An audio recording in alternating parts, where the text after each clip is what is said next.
We have Saint. Welcome. I know. It's not turning on. Okay. That's okay. So what have you done in real estate since I've seen you last, Missy? So I hung out with the family this weekend. Excellent. Did some me time.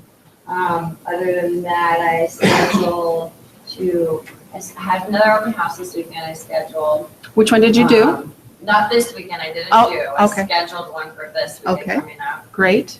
I did start my Facebook Business page? business page. Okay. I started doing it. I haven't shared it with anybody yet, so I've just started it, and I'm meeting up with a couple lenders this week if anybody wants to come with me. Good deal. Yeah, I'm meeting up with one of Lauren. He used to be with Wells Fargo, and now he's with American Trust. I forget. He's with a different company now, and in this company, he really likes it, and I'm going over there. He's gonna make some flyers for my open house this weekend, and I'm gonna see what his company has to offer, basically. What's that? When? Well, I was supposed to meet with Lauren today after class, but I don't have my car today, and so I was gonna ask him maybe to my office, or if I can reschedule for tomorrow. Yeah, for sure. Or if you want to drive over there with me, Sure, yeah. we can do that together too, because I told him I didn't. I had fun. Cool. Find Sounds out good. that. So if you guys are.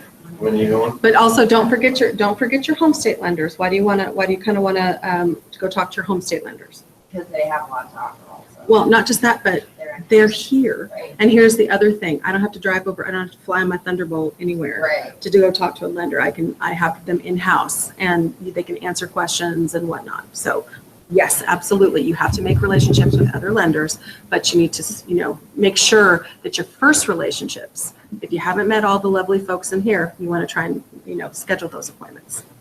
Okay, great. Okay, wonderful. Jim, how about you? What have you done in real estate since I've seen you last? Well, I went to Delta on Friday, and we actually wasn't for real estate, but it was about real estate all weekend, so we have my girlfriend has that. Right. So we ended up painting the hotel, so the whole place was actually one color. That was a project, but in the meantime, restaurants running. So I made a lot of good contacts, and I'll give you this guy's, his name is JJ. He's supposed to send me some pictures, but he does specialty concrete work.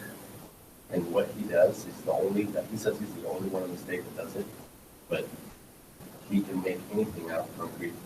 It's amazing. And I was in high-end homes, or even for gates or pole on posts and stuff for driveways, up to making salmon in a big fish tank. Oh, really? Interesting. They look alive. Wow. Everything looks alive. The wood looks alive. The flat tile, the flat concrete floor where he cuts the grooves in it, the squares, and it makes it look like tile. Mhm. And then the way he paints it, the way he dyes it, you can make it look anything you want. But yeah, and then I thought that would be interesting, especially maybe for higher clients. Yeah. Something different from usual lesson. Awesome. You know, So, excellent. That sounds great. that's what I And wanted does to he do. work down everywhere? He lives in Wasilla. Okay. And he's doing concrete work. Like every 3 weeks he goes to Delta and he wants to buy some property on the Water River. Gotcha. And Well, a bunch of buddies. what a great contact. Make sure you get lots of his business cards. You know what I'm saying? He didn't have any on here. That's okay. So one of the things that I always do, you guys, when I meet tradesmen, is I collect business cards from tradesmen. Okay. So one of the things I like to do is if you've got like a contact like that then you can turn on to somebody else. It's a win-win situation, especially if you know that somebody does good quality work. That's such a win when you've got contractors in your back pocket that you know that you've got some kind of relationship with that you can call and that you can trust. That's a really big deal because those are people that you can, with confidence, give recommendations and referrals to clients, right? I mean, so there's a couple people that I think that you want to know. I mean, you need to know a good handy person, I say handy person, we typically say handyman, but you need a handy person in your life who kind of is the person who, as a handyman, can go in with a list of home inspection repairs. And even though they might not be a specialty electrician, they can go in and they can fix all of the different things in the property. Does that make sense to you? Okay. I use a couple different ones. I've got a couple people that work on my own personal residence that I use, and that's Bob and Stephanie Dickerson, and then and that's the person who did the remodel in my house. So you can kind of know the quality. You would know like the quality of work that they did, and he's able to do like he did all the electrical, all the He took out that fireplace. He took out the fireplace, leveled. Good morning. Took out the sunken floor. And all of that floor had to be, there was a couple times that it was a way bigger project.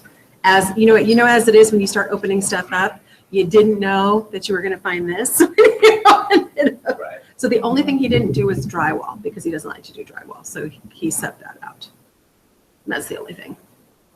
And drywall, by the way, that's an art. Would you not agree?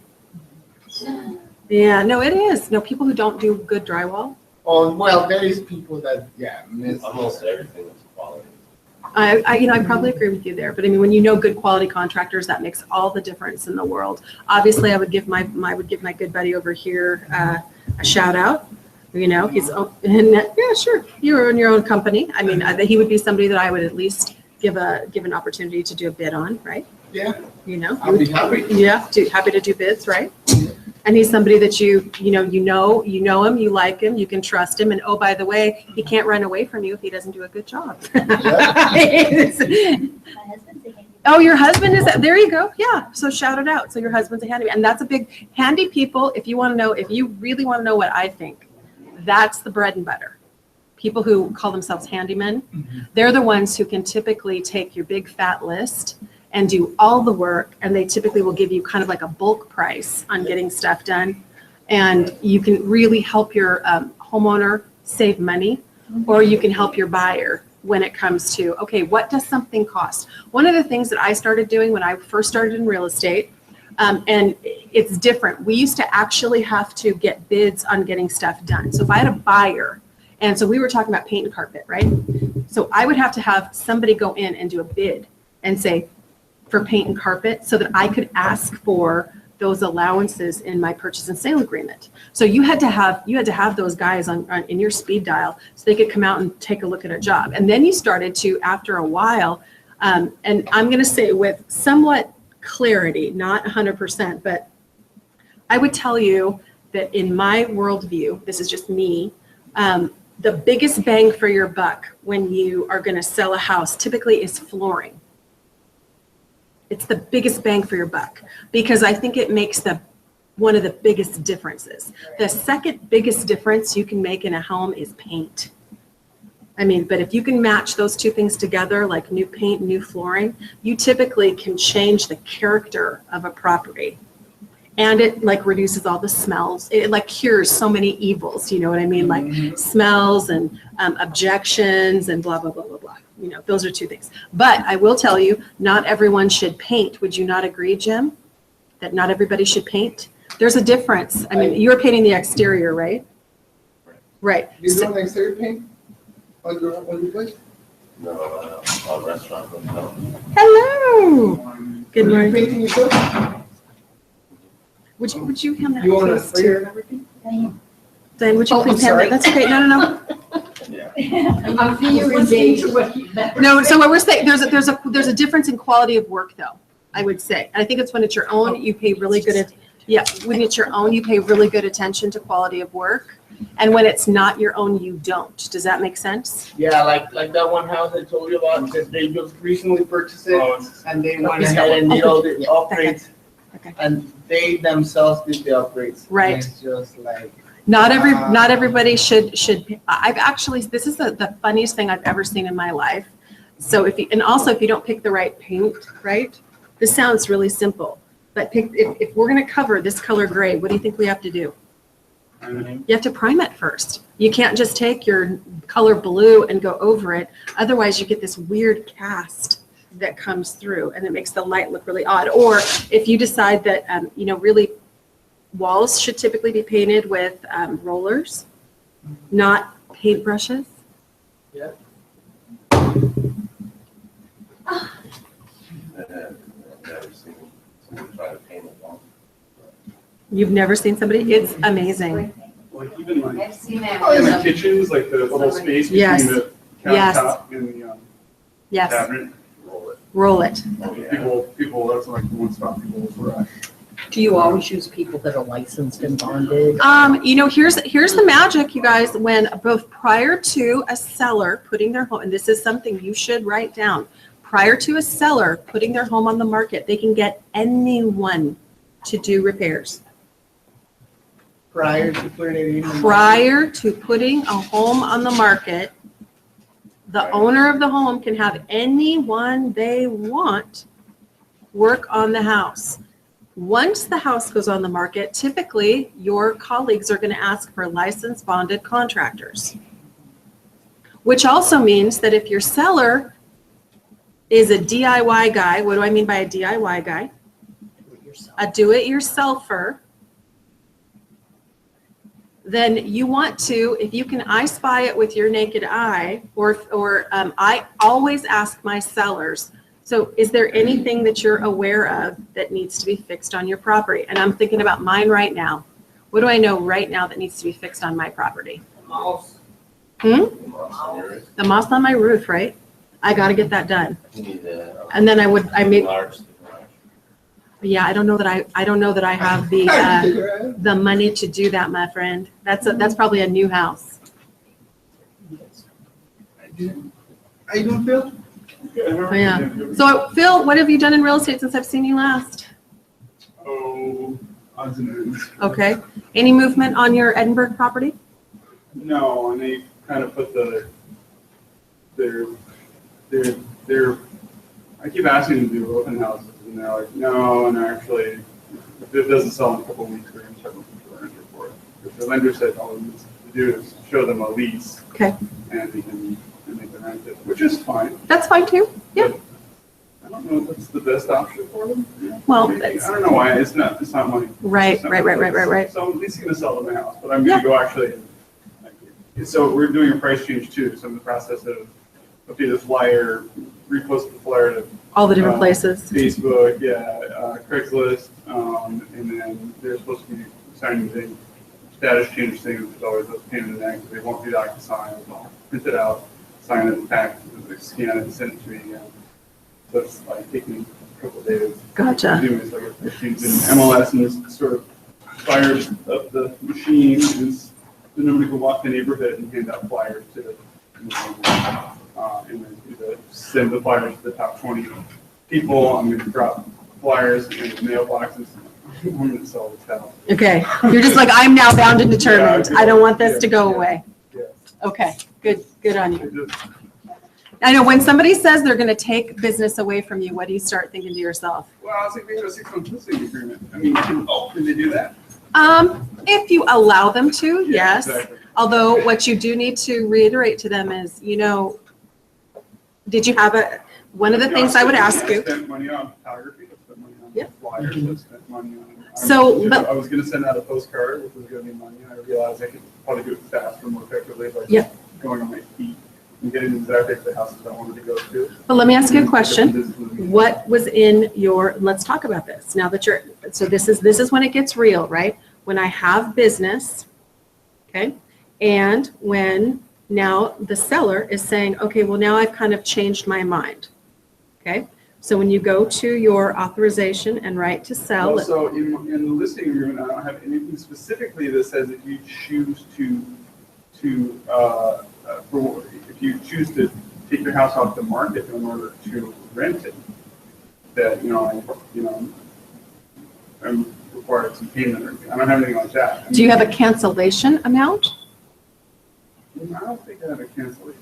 Okay, so can I help you guys out in this exact situation, okay? Because you are going to have sellers who recognize once they get their house on the market that either if they have the financial capability, which is wonderful, that they can lease their property out, that becomes an option for them. So I need you guys to make sure you put cancellation penalties in your listing. And where do you put them? Let me show you. So right here, if property is withdrawn from sale or leased or rented without the consent of the broker or made unmarketable by seller's voluntary act during the term of this agreement, seller agrees to compensate broker as above unless otherwise stated as follows. I do have something in there.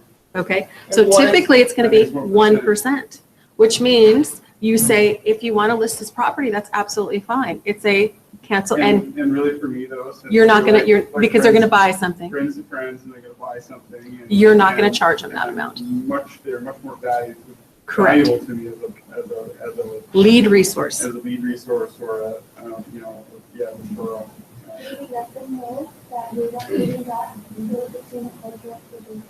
Yep, or say, you know what I could charge you, just so you know, I have this ability to charge you this money, but what I would like to do is just be reimbursed for my cost. Right? Well, in the meantime, I'm gonna try as hard as I can to sell. There you go. in the next couple of weeks. There you go. And I think just changing it to 300 is gonna make it appear now in two price bands, or make it appear in another price band that wasn't before. Correct. The 29, are you like 299.9? I wouldn't do 300. Is that the one we went to see, the one that was approved? Yeah. People have been interested, but it's just, people want a huge house. The second house we saw, the latest one. The Yeah, Jubilee, yeah. the- Yeah. How much does she want to have it rented? Because I've been working, I'm taking rentals right now. Yep. And I have one that was calling me yesterday, she's looking for a Jewel Lake area, 3-bedroom, and I think that's the one. Phil, talk to Phil if you can't get it sold. You Phil, gotta pre-qualify. I've been a right person to buy it. yeah, absolutely. I'm trying to push him to the see what's in the media, I can just buy it every. Did you know in the next 12 months that rent's gonna raise? I already. That's all you need to say. The ones that he wanted, I told him it's impossible for me to get 1,500, but if you want to go 2,000. Or 2,500 or I have a lot 3,000 of or options for you. I got tons of options at $3,000 a month. But you could buy. That's what I told him. Mhm. So I told him, if I can get him to sit down, we have lots of options. But I want to, hang on, I want to go back to Phil's point though. I want to go back to Phil's point about if you put it in your contract and you have the option to charge someone a penalty, if you don't put it in your contract, and a lot of you will choose not to put that in your contract, okay? Because you're like, oh no. But then when they go and say, I want to cancel my listing, all of a sudden you're getting torqued because you understand the work that you're actually doing on these listings, which isn't 40 hours a week, a full-time job, but still the point being, you're doing activities to get this property sold and you want to get it sold. But at this point, how many weeks has the property been on the market? Been about a month. About a month. The house has been on the market for a month. Yeah, if we don't have an offer within a month, what do we say to ourselves? No, price? The market is rejecting the price. No, I know, it's a price. It should be, the house should be like 285, 284. For the square foot. And you know the thing that's the killer, it's the square footage. Yeah, totally, yeah. I mean, that's the right neighborhood, be the right condition, everything, but if people go in there, you're like, oh, It's small. it's small. Do you guys saw this house that closed yesterday? For 235, huge house. But was it a REO? It had to be a feeder. Yeah, an No, REO. it was a nice house. I was like 235, that could be my house. The reason why it's 235. Yeah, there's something going Maybe on. they're selling to a family. It could be, it was today, it's still there. But how do you collect from, I mean, They write a check. How do you collect? They write a check to Jack White. It's Amber. And what you if they get- don't want to? Well, but see, here's what you need to understand, and this is what I'm trying to tell you. Listings are contracts. They are enforceable. Amber looked today, it's a bonus looking house, 234. It's 1,800. Who had it listed? Listed Brandy Pennington from Well. They pay closing costs for it. I don't know, but I was looking at it and I was like, oh my goodness, that is Maybe they just Green took Moon. over. that is a Yeah. deal, because the house looks really nice. You never know. What could be an issue? Right, they could have, previous home inspection done, there was more work. Where is this located? Saying Bay Shore. Banner, Bailey. Bay Shore. Bay Shore. I'd be very surprised it didn't have something that Because one was listed there by like somebody died in it. Barbara and Dwight, and then it was even more than that, it was that, but it wasn't fixed around. But It was a VA foreclosure. yeah, Yep. And so Jocelyn's house It's that is over one. there on Power Road, remember? Yes, Here's the deal. And yes. she was here and listing that, and if she'd sold it, it would have been all hers, but now she's over at the other place, Yeah. and her name wasn't even on the list. It was like Barb Bentley's group. Yep. But that was Jocelyn's. Yeah, her business. Yep. But it did sell. Yep. 60,000 less than asking. Mm-hmm. To somebody who had originally written an offer on it. No kidding. so was that Jocelyn's or not anymore? I can't answer the question. That has to do, that's their relationship and however they went into business together. When she went on the team, I can't answer that. Because I really truly don't know. Okay. So one of the things I wanted to go over today is I wanted to go over, but there's two other people I have to ask. What have you done in real estate since I've seen you last? Did you have a lovely Memorial Day weekend? I got a phone call from this person who I gave my card to. He said, "Oh, I was thinking about my family's gonna be." That's the one I'm telling you that he's still looking at rentals. Right. But I didn't want to Push. push him out. Mhm. Like, "Oh, I don't do rentals," and I was like, "Really?" I said, "Oh," I told when he told me about the price, I was looking for only that. You can find homes that you can be paying this much. Excellent. And I know his job and his wife's job would possibly get them a home. Mm-hmm. But probably I need to talk to them and have that, help them out with that. Absolutely. Yep, absolutely. So I'm gonna start from there. But I did send him some listings of rentals on the MLS with an area attached to it. Excellent job, my friend. Excellent job. Okay. Abraham, what have you done in real estate since I was about to say, what have you done in MLS since I've seen you last? Well, I was checking out the You're MLS this morning and yeah. it popped. I So watching the hot sheet, right? So Yeah. one of the things I want you to start doing is I want you to start watching when a property comes on the market. I want you to watch when it pens. I want you to see if it comes back on the market at all, for any reason, because that gives you some insight into what's going on. And then I want you to watch when it closes, seeing what the price was and the closing cost and the kind of financing it got. So all of a sudden, when you watch that progression, even if it's not your listing, what starts happening for you? See how it works. You see how the market is working. Yes, We ma'am. had a house in our subdivision and it was sale by owner about a Yes. month ago. Yeah. $455, nothing happened. I noticed they moved out, then they listed with Keller Williams. I looked at the listing. Yeah. It's still $455. I think, that's kind of high. So I looked at the history. They bought it a few years ago for $429, VA loan, they paid all the closing. Yep. And I thought, oh, they've got to sell it for this price. And I thought, I'm gonna watch and see if I hope they get it, but Yeah. it's high. Yes. So that's what I'm doing, zeroing Yes, you're in watching, on you're starting to houses. watch. Yeah, Yeah, and probably I agree. So obviously there's certain things that we do. So when we've got when you start going to open houses, one of the things you should have is you should start having a list of potential buyers that maybe are going to be what I call your A, B, and C buyers, or you call them whatever, how do you rate a buyer? How do you rate a buyer? You're serious? You're just looking? You're a tire kicker, or I'm gonna, if I find the golden unicorn, then I'm gonna make a decision. Have you met that guy yet? That guy's my favorite guy. Then I'm gonna make a decision. Yeah. No, if you find me the perfect house, then I'll make a decision, but I'm not buying unless it's perfect. Well, people is throwing me off lately. Yesterday, I went to see one of my clients, and she's like, "Well, I need to get finance. I don't want to go to the bank." Then we're looking at a property, and she's really excited about this property, and she goes like, "Should I make the check?" And I go like, "What do you mean, should I make the check?" She goes like, "You haven't been at the bank." She goes like, "Oh, I'll just make the check." Like, I'll pay cash. And I'm like, "Okay." Yes, you make the check out to Jack by real estate. I was gonna add to her, what she said about listings she's watching. Yes, Because I was looking at condos also in Hachi, and I was like, maybe I'll look at that condo that I did an open house in February. I yes, know it's tenant, I wanna see who bought it, yes, because I did an open house there and I had a lot of Traffic? So I looked at it, it was back on market. I looked at the history. It got offers since I did an open house 3 times. The price never changed.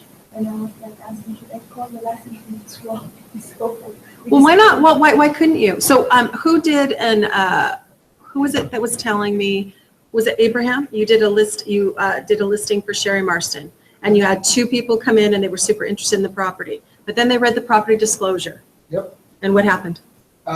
There was a suicide in the property. There was actually 2 couples. You know, Aaron's brother was there with his Really? wife, Yeah. Oh, awesome. and they were all excited, and they're like, "Oh, we're gonna buy it. Yeah, this is the one for us." And then the wife starts reading through the paperwork, and she figures out that she read through it, and she's like, "Suicide in the garage," and she's like, "No, this can't be it." And then she asked the husband, and the husband goes like, "No, it's not there." So they're like, it was obviously there. And they're like, "Well, we're out." Just like that. I cannot. Before you got there, did you know that? No, I didn't. No, And then I had this other couple that's been there before them, right? And that's been there for like an hour and a half at this point. And so, what do you know when somebody's hanging out at your open And house they- for an hour and a half? They like They it. were very different, like kind of quiet, kind of like, it was kind of freaking me out a little because I was Did they like. rob you? No, they're huddling over in a corner. It was really freaking me out. I was thinking, man, what am I gonna do? What am I gonna do? Should I kick him out? So Am I safe? Am I safe? So I'm like thinking that I'm gonna call you Yeah. or something, and then I'm like, maybe I should ask. I don't know if this is normal. And they're like really quiet and really different, and they're just walking around, and I'm like, okay, fine. So then all of a sudden I start having traffic, so I'm like, okay, whatever, They're like, okay, we think this is the one. We're just gonna walk the dog in the neighborhood to see if the dogs like it, and that's it. Seriously, I mean, these people was that special. So then you start. If my dog thinks this is okay, then we'll make an offer. If my dog doesn't think this is okay, no. So then he's reading through the disclosure, right? And he finds out, and I noticed he finds out because he went through the page, and I noticed it. But there was more people at that time. So he goes through the page, and he doesn't tell anything to his wife. And then I'm going to take care of the rest of the people. And when I come back, she's like, "No, that can't be." Same thing, just when they were getting ready to let the dog walk in the neighborhood. I know. So isn't that interesting? 2 people walk into a house and 2 people have the exact same reaction to the exact same piece of information. Does it matter? I asked Sherry about it later. She's like, "Teresa, it was not gun related." I'm like, okay, good to know. Does that matter? Does that matter? It Does that doesn't matter? It makes no difference, Yeah. And then the other lady called me too, and she's like, "Well, What do you think? well, there's nothing wrong with that." And I so- get a I'm priest that thinking that it holds wouldn't holy probably water. bother me that much, but Okay, so listen. but my girlfriend would probably, I'm wondering if that I is would a deal build a breaker. house like that. Yeah. What's that? I don't think like for me, like buying a Why house is where I know the previous, like the couple's divorcing, that's why it's being sold. Yeah. That's what happens to me. Me It's too. just all bad energy. Yeah. Well, this house didn't really have bad energy. It really felt. How does he show himself? Cannot answer.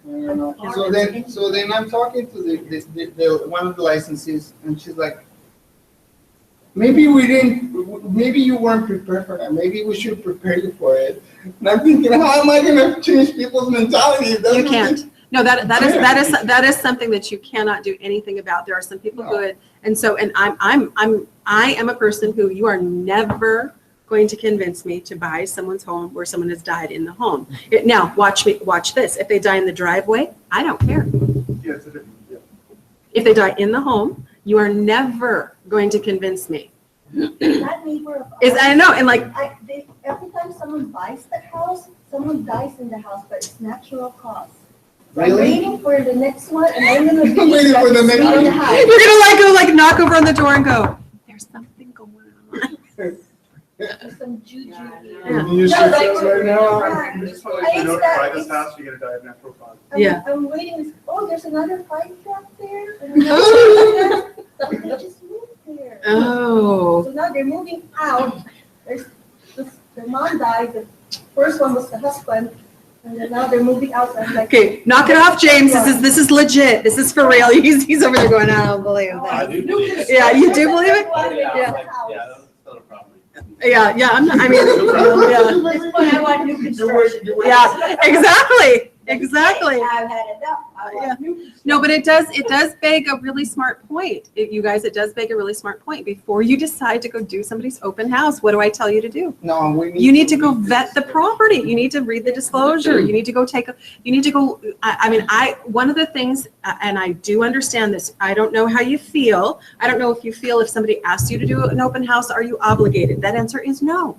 You're not obligated to do an open house if someone asks you. yesterday I told someone that would you like to do an open house, and I said, are you gonna pay for a picture of Good for you. it? And she said, that doesn't really work. I said, for me, it works because I'm new. Yes. I'm sitting in open house. Majority never buys someone open Right. house. Yes.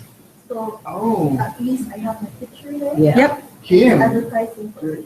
I have tons of people telling me, I seen you in the newspaper, and I didn't even advertise I was in the newspaper. Mhm. You were in the But newspaper? since you're doing. You were there. Open You house. are a big picture. I was in the Yeah, the open house page. Yeah. Yes, Your dude. email. You are, yeah. Sign up, you get Where? listed at one. You were in the picture. You have a big picture. They Look. call you and tell you what day they're gonna put you in. Seriously? You never check your email. Now I can see. Yeah, Approved, well, yeah, they always Right, select you no, approved. you have to check every single email you get. Yeah, and see, here's, I just so, go like, by the way, right, Honey right, Kim, right, right. thank you for saying that. That is something that you should be saying, you should be asking people. And I don't want to Good for pay you. for my flyers, because I made that mistake, that I said yes, yes, yes, and then the next thing I know, I was billed for a flyer. $30 for marketing. And Yeah, you need to ask, what do you, one of the things you ought to ask yourself, number one, as a listing licensee, if you're gonna ask somebody else to do your open house, what are you gonna do for them? Are you gonna put their picture in the newspaper? Why wouldn't that be a smart thing to do? First of all, it's a picture ad, and then if you're gonna ask somebody to do that, that would be a pretty simple thing to do. And then are you gonna do flyers for them? What are you gonna do for them? So if I'm asking somebody to do work for me, what are you willing to do? And if the answer is nothing, then don't be super shocked and amazed when people don't want to do your open house. Okay? And I also have other licensees that make me look good. Yep. They make me a book Yep. with my picture for the open house, Mhm. which is really nice.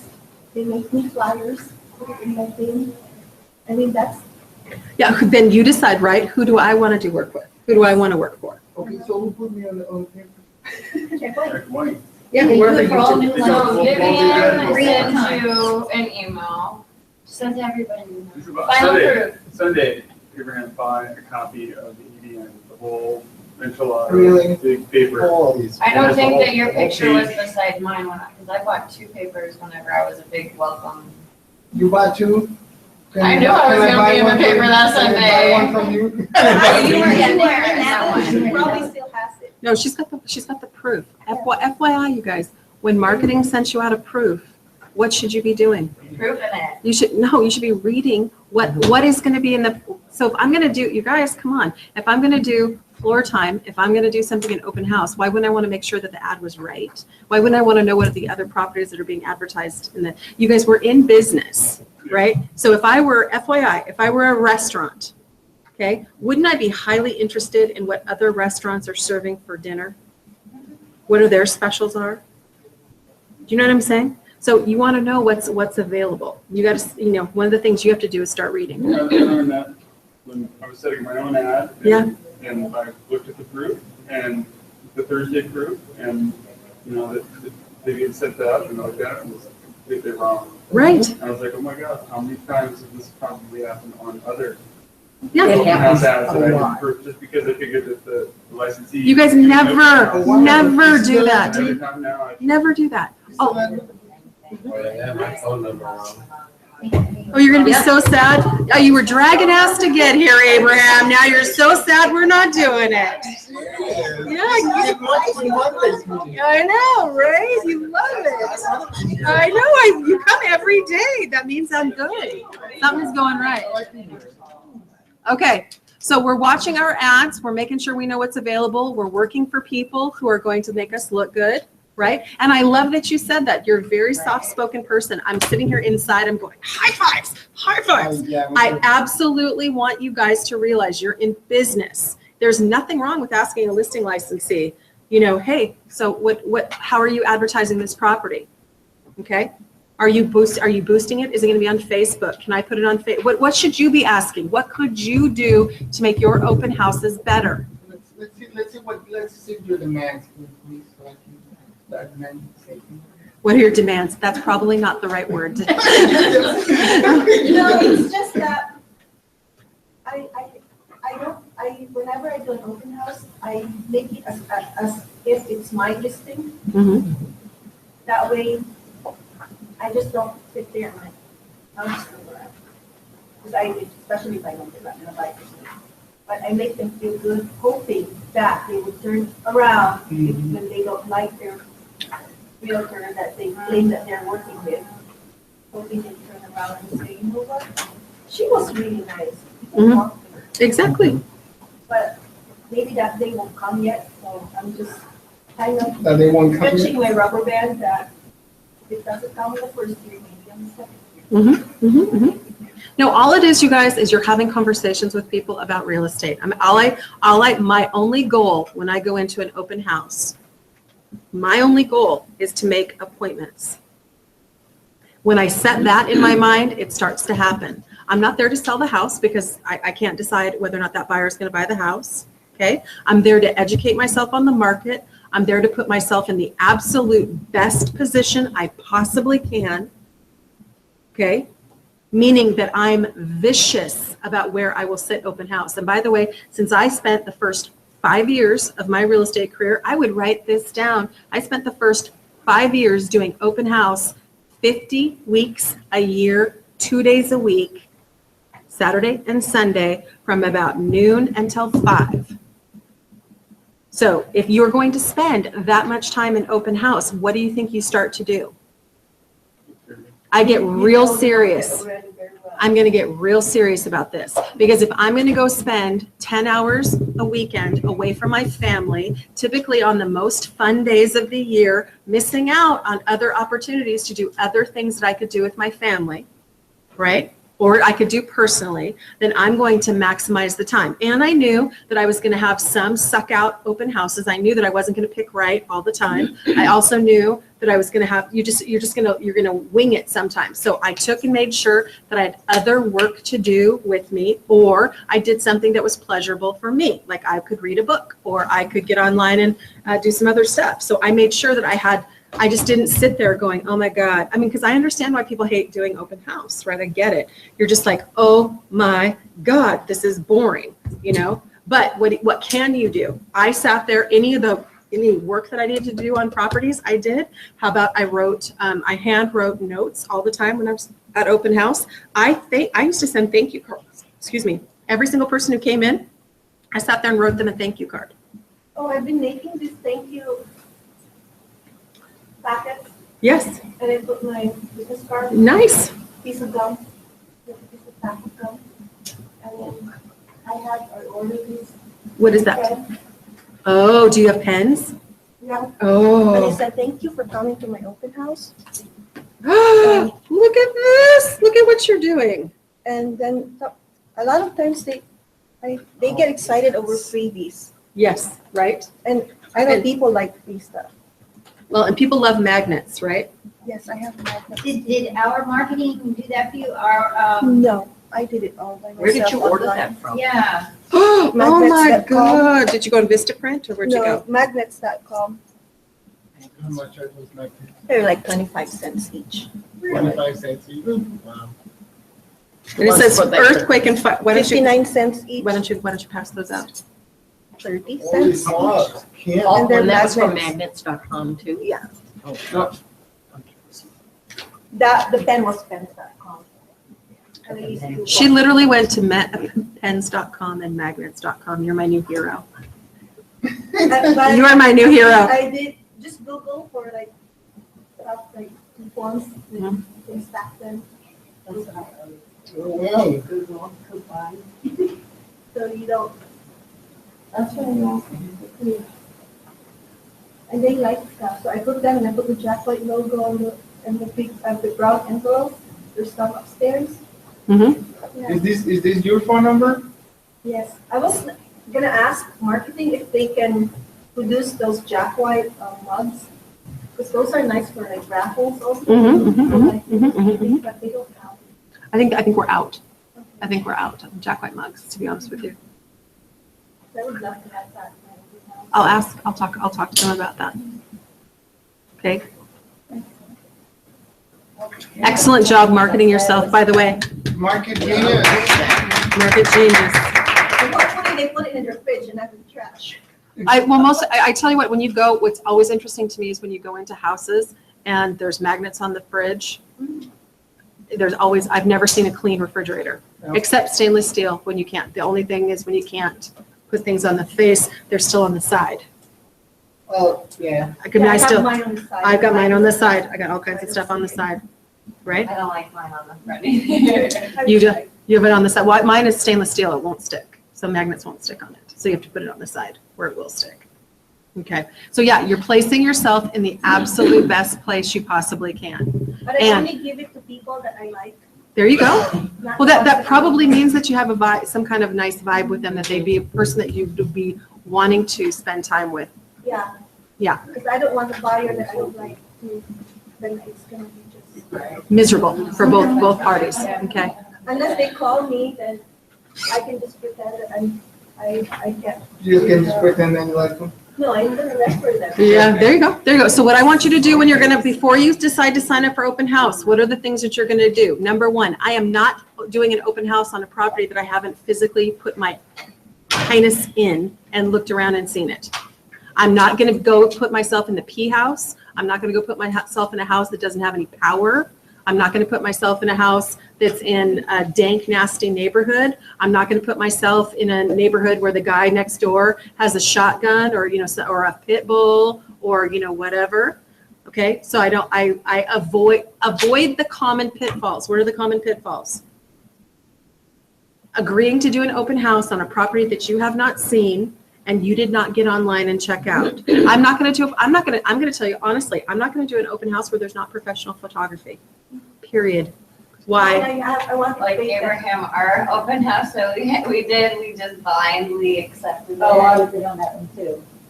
So was Honey Kim. Honey Kim actually went and took some Honey did too. photos We all with her iPhone to make some better photos. I have asked to do the same open house again, and I rejected it on the kindest possible way. I also told, like, I don't want a house that's occupied Correct. I know. because something might get lost Like, yeah. and it might not mean anything to me, like it might be just a cheap thing or it Yeah. doesn't mean anything, but it might mean something to that owner. Oh my God, some people- people is really weird about I know that. people, I've seen, because I did one, they open Oh, drawers. yeah. Of Yeah. course they You're do. supposed to they open do. drawers, Yeah, it's they not are. your house. Well, I think you they guys, are. I'm going to be, here's what I'm going to tell you. And let me be honest. Buyers are going to open drawers. Yep. Buyers want to know, what does a cabinet look like? I'm not looking at their stuff. I just want to know. And they shouldn't be touching their furniture, Like your dresser. your drawer. dresser drawers. No. Panties are. Yeah, but Is it they, okay if you see it on No, the not couch? dresser drawers. Like your well, yeah, cabinet I mean, if in it's, the yeah. kitchen, yes, of course. But Teresa, when you first started out like we did, Yes, way back in the day. yes. Were you this specific back then? Because right now, people ask, would you like to do an open house? Sure, I wouldn't think of saying. No, but what I'm trying to do is I'm trying to give you, if I can do anything for you right now, which is why you're coming in training, I can tell you, let me save you the first 2 miserable years of your career before you realize the same things that I'm trying to tell you. Okay. Okay? I mean, you can do many. Now, I will also tell you, I sat many a miserable open house because it was my listing. But you kind of have to. I'm gonna I had to have do it because it was my listing and the house smelled like cats and they smoked. Smile as I'm And I'm just like, this is my listing. It's beautiful. Isn't it amazing? That's why you make friends with others. Which one of my friends would I dare? Yeah. Nobody, but I No, I mean, but literally, then I started, now, let me tell you a couple other things. It's beauty. When you find a good open house, you want to do it until the house sells. When you find a good one, So I go back to the you want to, school. because I will tell you something that will happen. The same people will come, the first people who they came in and they came through your open house and they wouldn't talk to you. Then they come back the next week and then they're like, oh, they're still here. They're still in real estate. Okay. A week later. They're still here. Third week, they'll have a casual conversation with you. Oh, yeah, we're out looking around. And I'm just nice and friendly. What am I trying to do? Remember, what am I trying to do? Make an I'm appointment. trying to make an appointment with these people. And then, so then just like you start to really watch people's body language, right? Because buyers, you guys, are typical of all people when they're walking into a place. They want to be treated nicely, right? But they don't want to be followed around or hounded. They're just like you are. Well, some people want to be followed. I recognized these last Saturday, because the last couple that came through, they came through and they're like, oh, I'm like, hi, welcome, feel free to walk around. And they kind of stand there still for a minute and I'm like, Like they don't know what to do. and they're like, yeah, you guys just go ahead. And then she went down and he stayed up like, maybe we need something. But then you got them upstairs and they yelling questions to you downstairs. Oh, what about this up here? And I can hardly hear them. Wait a minute, I'll be right up, Right. But the other thing is, you got to remember, you're not Vanna White, right? You don't go like, this is the kitchen. This is the bathroom. They don't clap. They don't clap for you. That's the thing. They don't walk around going, Am I supposed to quit cueing that music? yeah. Before I get to the Dee, dee, dee, dee, dee, dee, dee. That one.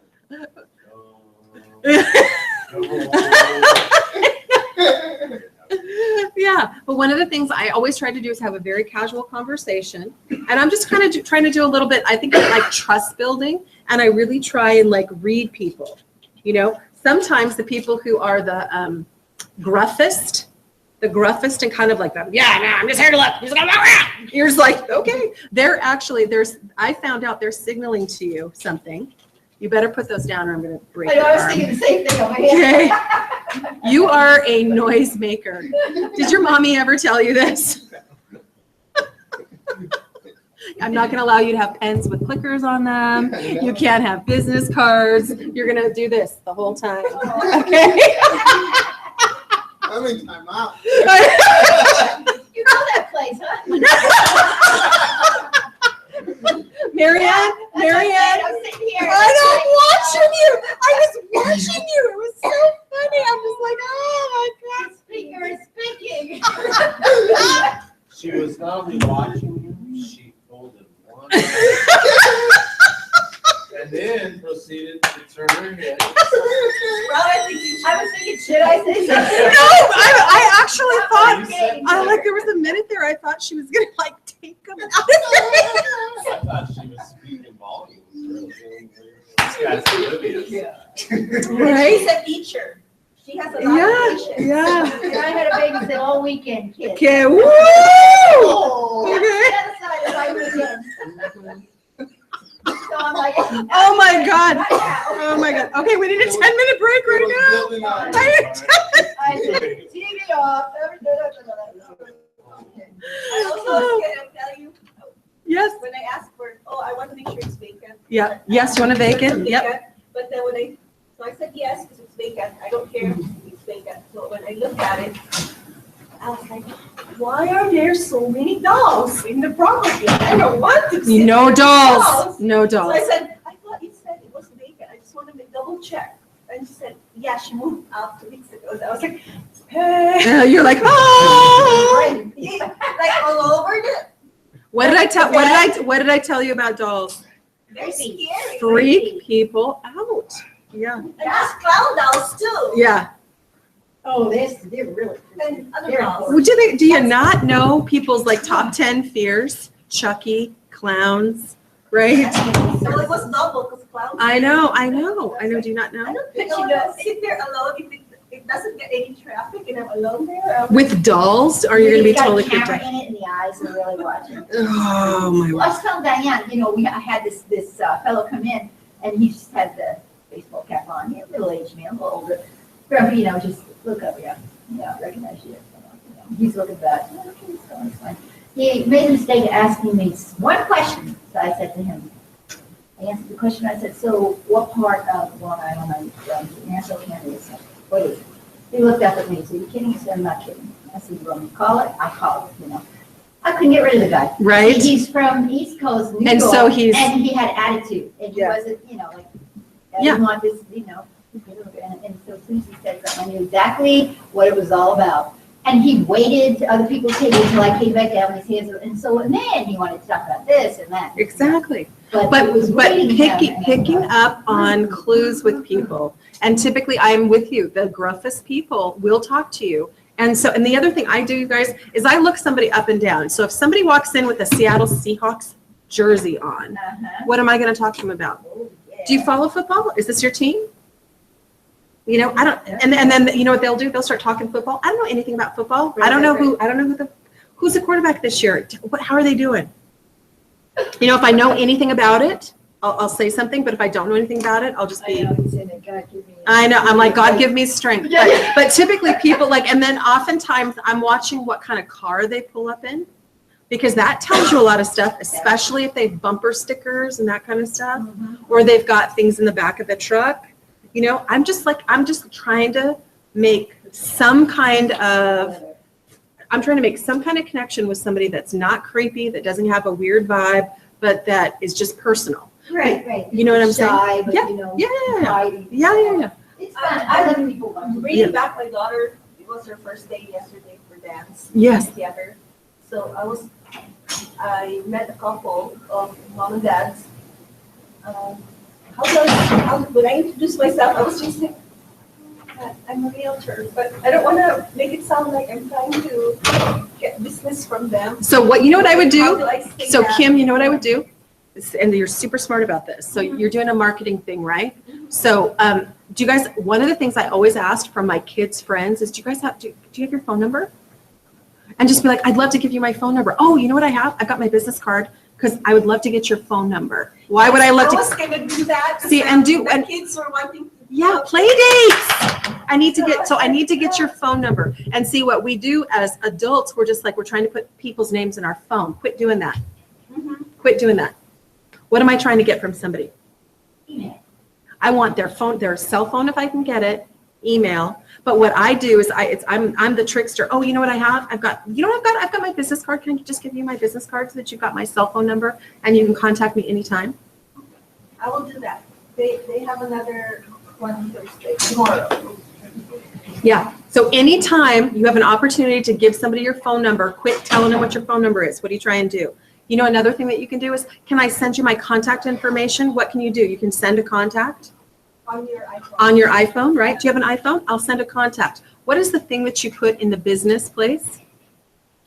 Jack White Real Estate. And then you also put all your other contact information. So do you know how you can send a contact? Yes.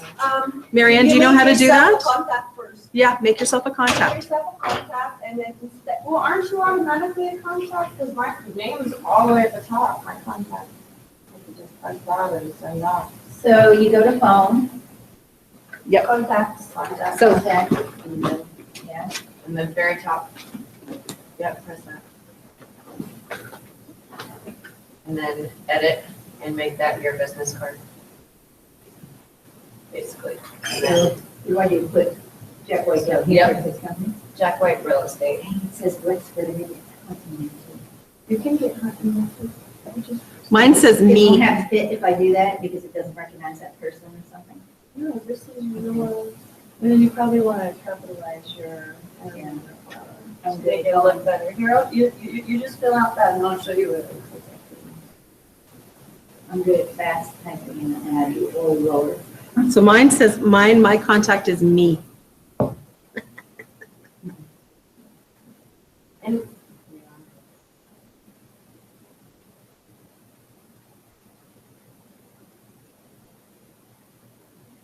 And my nickname now is Realtor. Realtor. I always say Realtors. That's all right. We did with Kathy Fernandez class when she went round robin. And I said it right. You said it right, so we all said it. I say it right and I say it wrong. I still have it from Well, after she said that, I didn't, I thought, which was right? Realtor. Is right. Okay, so watch this. Marianne, you ready? I'm ready.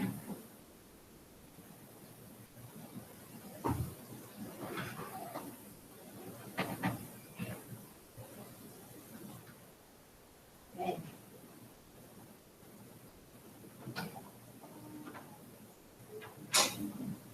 Oh, are you serious? Wait for a message. Should come. Okay. Do you have an iPhone? No, I was saying something. You do, okay. My next one will be an iPhone. I get to get a new one in July. Can I tell you, if I had a choice, I'd get the bigger one. It's amazing. I'd get that one. Really? Well, can I just- just? I read contracts. You guys call me up and you send me contracts. Guess what I'm reading it on? And your client likes it better when you're looking at places. I'm gonna get the Yeah. big one next. I had the 6S, the regular 6S, and then like, you need to get an iPad. 6 Plus, because I ended up breaking my phone. And I upgraded. Is that 6 Plus? This is the 6S Plus, yes. Oh, it said it's failed to send. Okay, let me try again. I have to say that I switched to DocuSign, just very. Oh, I love that. So much better. And clients like it too. And my first It's client so much said, easier. could you switch to that? He said, Yeah. could you do that? I said, sure, I might as well, you know, because pay. It's way. It's not more expensive, it really isn't, How but much? yeah, but it's so much easier. Oh, one thing also, I'm Yeah, looking but it's for, hard. if you guys have your own website, I'm looking, I'm trying to search for a website and I can use, I'm not gonna use the Blacklight one. So if you have I mean, any use. some ideas, I want my Oh, own so- website. So your own platform. Yeah, that way I can generate leads. Hmm. And then when I post something online, I don't want them to see the whole thing. Because other real estate companies, when they post something, that's how they generate the lead. When you click on it, it requires them to input their emails before you can see the whole information. And that makes me so angry. I know, me too. Well, I had And that as a consumer, I will go, that's what drove me to MLS. I said, forget it, I can get this information anywhere else I know. without giving my information to you. That I really know, drives me which nuts. that way Yeah. does that. You can see the whole thing, Yeah, but it won't get you the lead. I know, right, yeah, some people are like, oh, yeah, I'm here, I'll just put the information in, but, Because I could put like 0 I mean, maybe it's, worse pictures, but then I want like I can put the price, but some they don't. I want the price with the pictures, show me more information. Then I think Zillow has a platform you can buy, and there's multiple platforms you Zillow can is so buy. And just so you know, we're working as a company, please don't, I'm on record for telling you this, we're gonna be switching from .loop. Probably not for a while though, because we have to do the data integrity. No, we have to do the data integrity, but we're looking at doing Settlement Room, which is the DocuSign online transaction management, so. so it's gonna be, okay. So FYI, features of coming attractions, keep it under your hat, okay? But Lovely. no, but you guys are gonna love it. Yeah. It's gonna be, I think it's great. I think you're gonna be happy because it absolutely integrates with DocuSign. Well, and that was Yay. the main thing for me, is of like being able to do documents that have flex. It's a big deal. It was the forms are fillable in a better way. We thought so too. You know, you have It's direct, because it's on Flex, and it's just Yeah. right there. and then you got it, and then you can like. Yeah, so we think it's gonna be, Send it to. we think it's gonna be a huge upgrade for everyone. So just so you know, we're working on it, but it's not, I mean, Yeah, right. we can't do it. We can't stop one and do the other. We have to worry about all the data integrity. So that's really important. Okay, so one of the things I thought I would go over with you guys today, which I think is really important, is appraisals. Appraisals are one of my absolutely ever living favorite thing. If you want to know the smack daddy about real estate, this is the smack daddy. Okay, because everybody wants to know, how do appraisers look at the property? Really, whenever we're walking into a property, we're trying to figure out, how is an appraiser going to look at this? How's an appraiser going to look at this? How's an appraiser? Because they're the third party. They're kind of like the Romulans, if you're into Star Trek, or the Borg. What do I mean about the Borg? What am I trying to say? They're like all roads lead to Ford. All roads lead to, what is it, assimilate? You Yeah. will assimilate or die. So we're always trying to get to the appraisal process. How do you defeat them, right? Exactly. Put 'em to sleep. All right, there you go. No, but what are you trying to do, guys? We're trying to figure out the mind frame of the person who's the ultimate third-party judge to the lender. What are they looking at? How are they viewing this property? So when I do CMAs, one of the old things, are you ready for this? When you guys are listing properties, okay? One of the smartest things you can possibly do is take your listing and your CMA and compare it against the appraiser. Did they pull any of your comps? Isn't that fascinating? What are they looking at? How are they viewing this property? So one of the properties that we did, you guys, on our, for our home inspection amendment, right? We used this property right here. So I wanted to bring this property back, and I also tried to get the other DeArmond property, so you could find out that property sold without any repairs being requested. I can't find the appraisal report. I've asked somebody to send it to me so you guys can see it. So first of all, this is done. It tells you what the address is, what the legal is. It says who it's for. Do you notice that the appraisal report is for the bank? It is not for the beneficial interest of the seller, even if they pay for it. It's not for the beneficial interest of the buyer, even if they're paying for it. It's for the beneficial interest of the lending institution that's lending money. What's the whole idea, and why does a bank require an appraisal to be done? Make sure that they're paying for what it's worth. Make sure it's still in the same condition. Yeah, the bank is saying, I need a neutral third party that's not the listing licensee who's yammering in my ear saying it's worth this, and not the buyer who's desperate to buy the house who's yammering in my ear saying this is what it's worth. I need to hire a neutral third party to go take a look at this property, do a real serious look at the market, and say whether or not we should make this loan. Also, one of the appraiser's jobs, that's me doing this, is to make sure that the house matches the financing requirements of the bank. Sorry, lied, loan. That the house matches the financing requirement of the loan. So remember, back in the day, when I first started selling real estate, the only person who had to be qualified was the buyer. Houses weren't qualified. They were caveat emptor. Who remembers what caveat emptor means? Buyer beware. At your own risk. You're buying a house. Remember when I first started selling real estate, they did not have home inspections. You literally purchased a property based on what? Somebody's out there. They're Mickey Mousing around. I thought it was the coffee pot. Yeah. Because that was kind of That's sizzling. I shut it off. Thank because there was you. nothing No, that's there. exploding. Oh, The okay. coffee pot is exploding. Okay. Okay. Okay. So then houses had to be inspected, right? Then that meant the house was under scrutiny. Houses became under scrutiny like they never were before. Anybody remember why houses became under scrutiny? Lawsuits.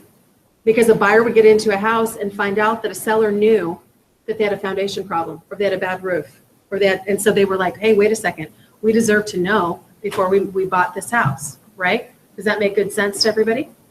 Okay, now both the buyer and the home have to be qualified for whatever loan program. Okay, so let's look at this one. So do you remember this one is the one that had the cupola on it?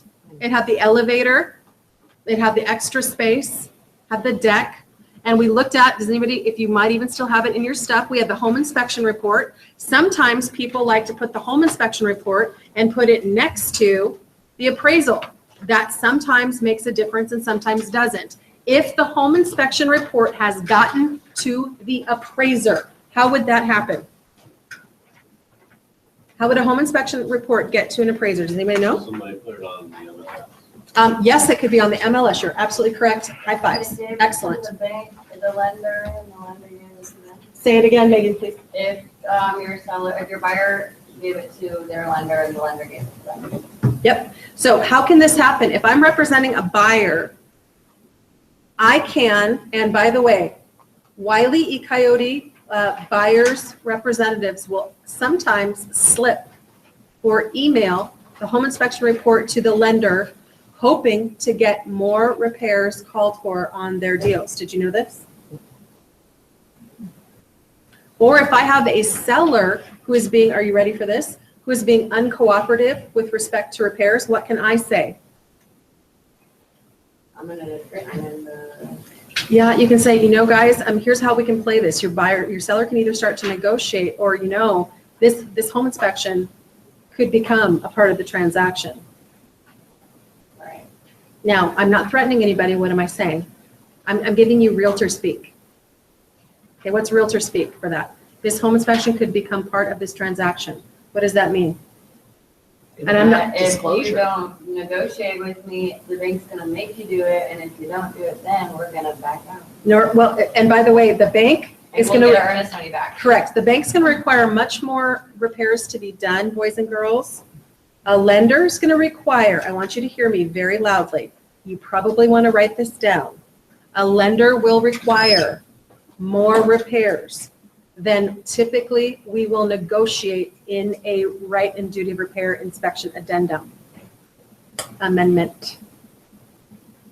Amend is to change. Addendum is to add. The trainer needs to use the right words. I heard you. If you forward home inspection, this is what's gonna happen. If you guys, typically, and by the way, it may not even be you. Your buyer receives the home inspection and wants their lender to take a look at it. That's when it gets into the lender's hand. Or if you write a home inspection amendment saying, as per home inspection done on June 1st, 2016 by Discovery Home Inspections, and if you just list numbers and pages of the home inspection report, then they'll ask for the home inspection. Also, there are 2 loans that require a home inspection report be done. Now, like I said, a bank could easily land this plane and solve this problem. Any bank at any time could make a decision that if there's a home inspection report done on this property, that we have to give it to them.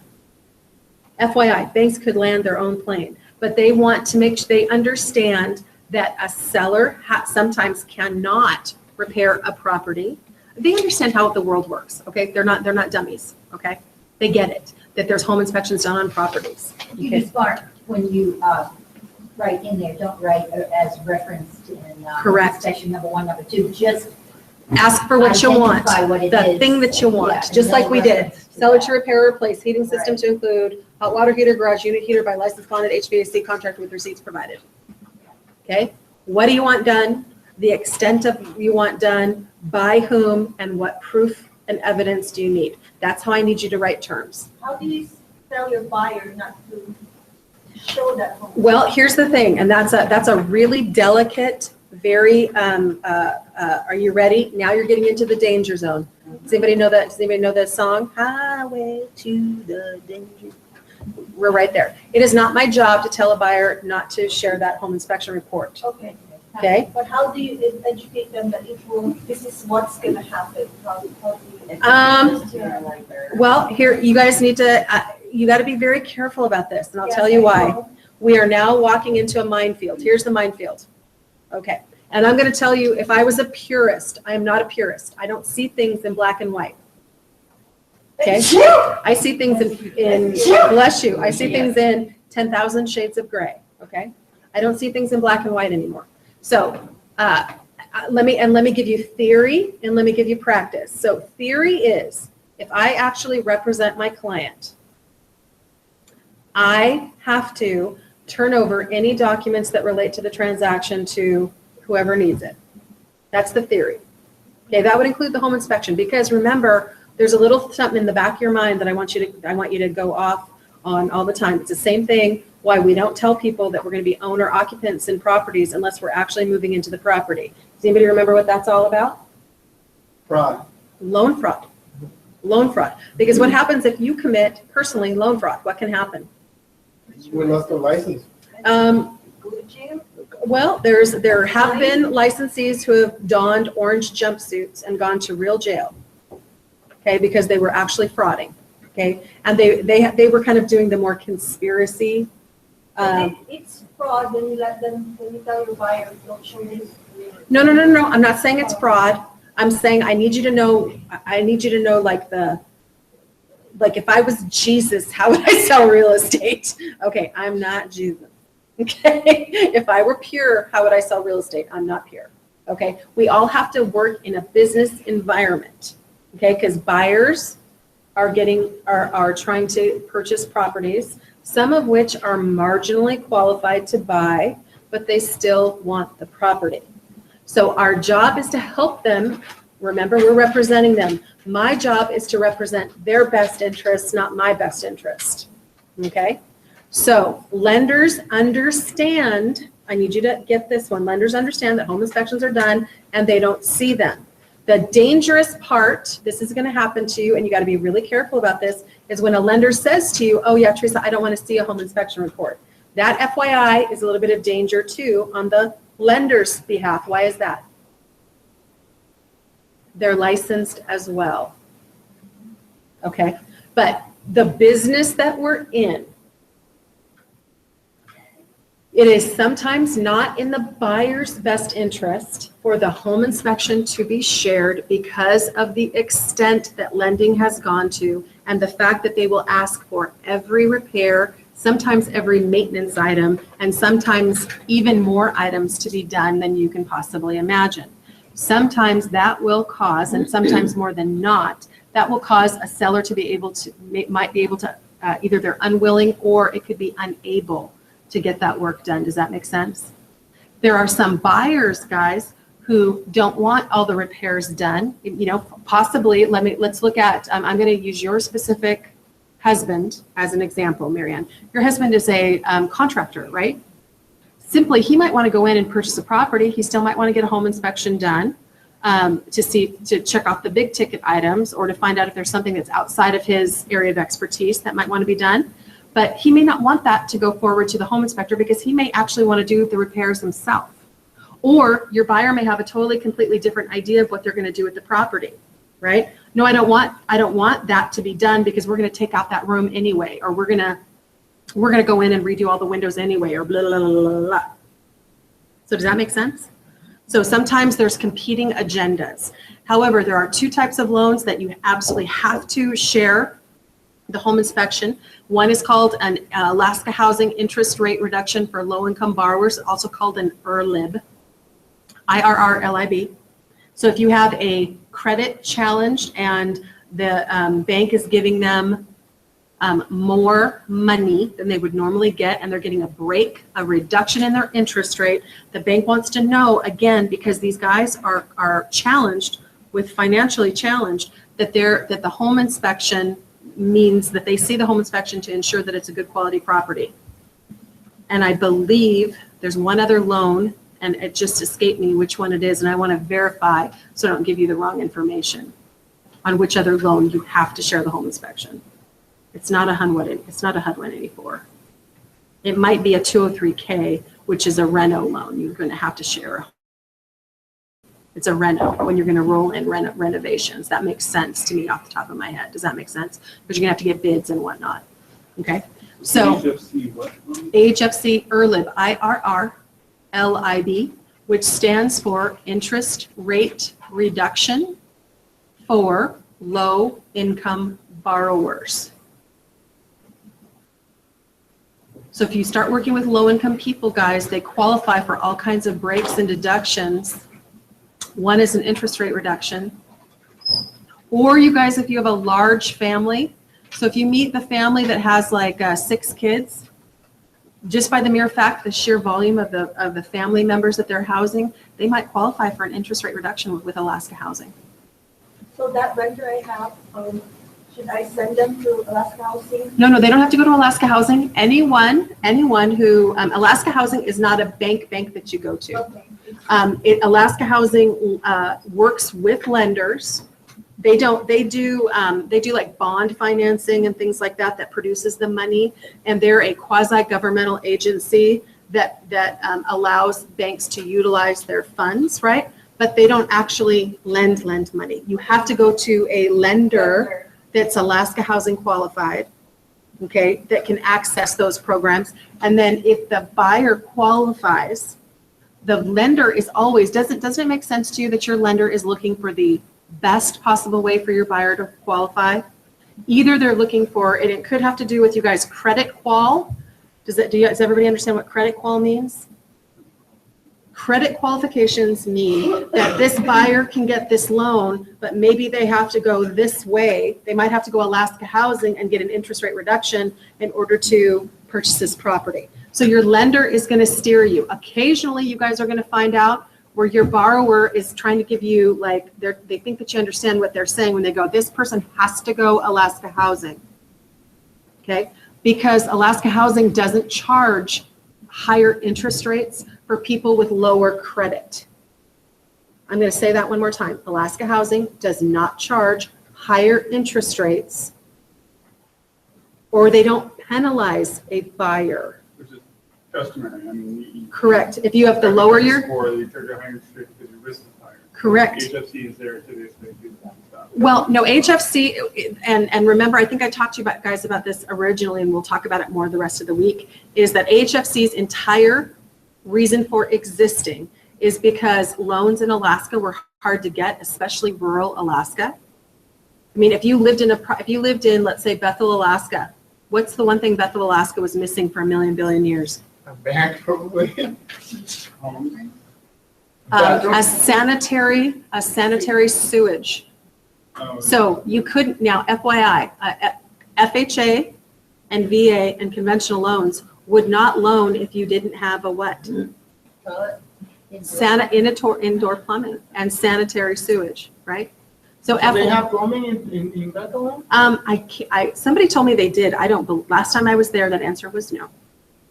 They had something called honey buckets. Yeah, I saw it in the documentary.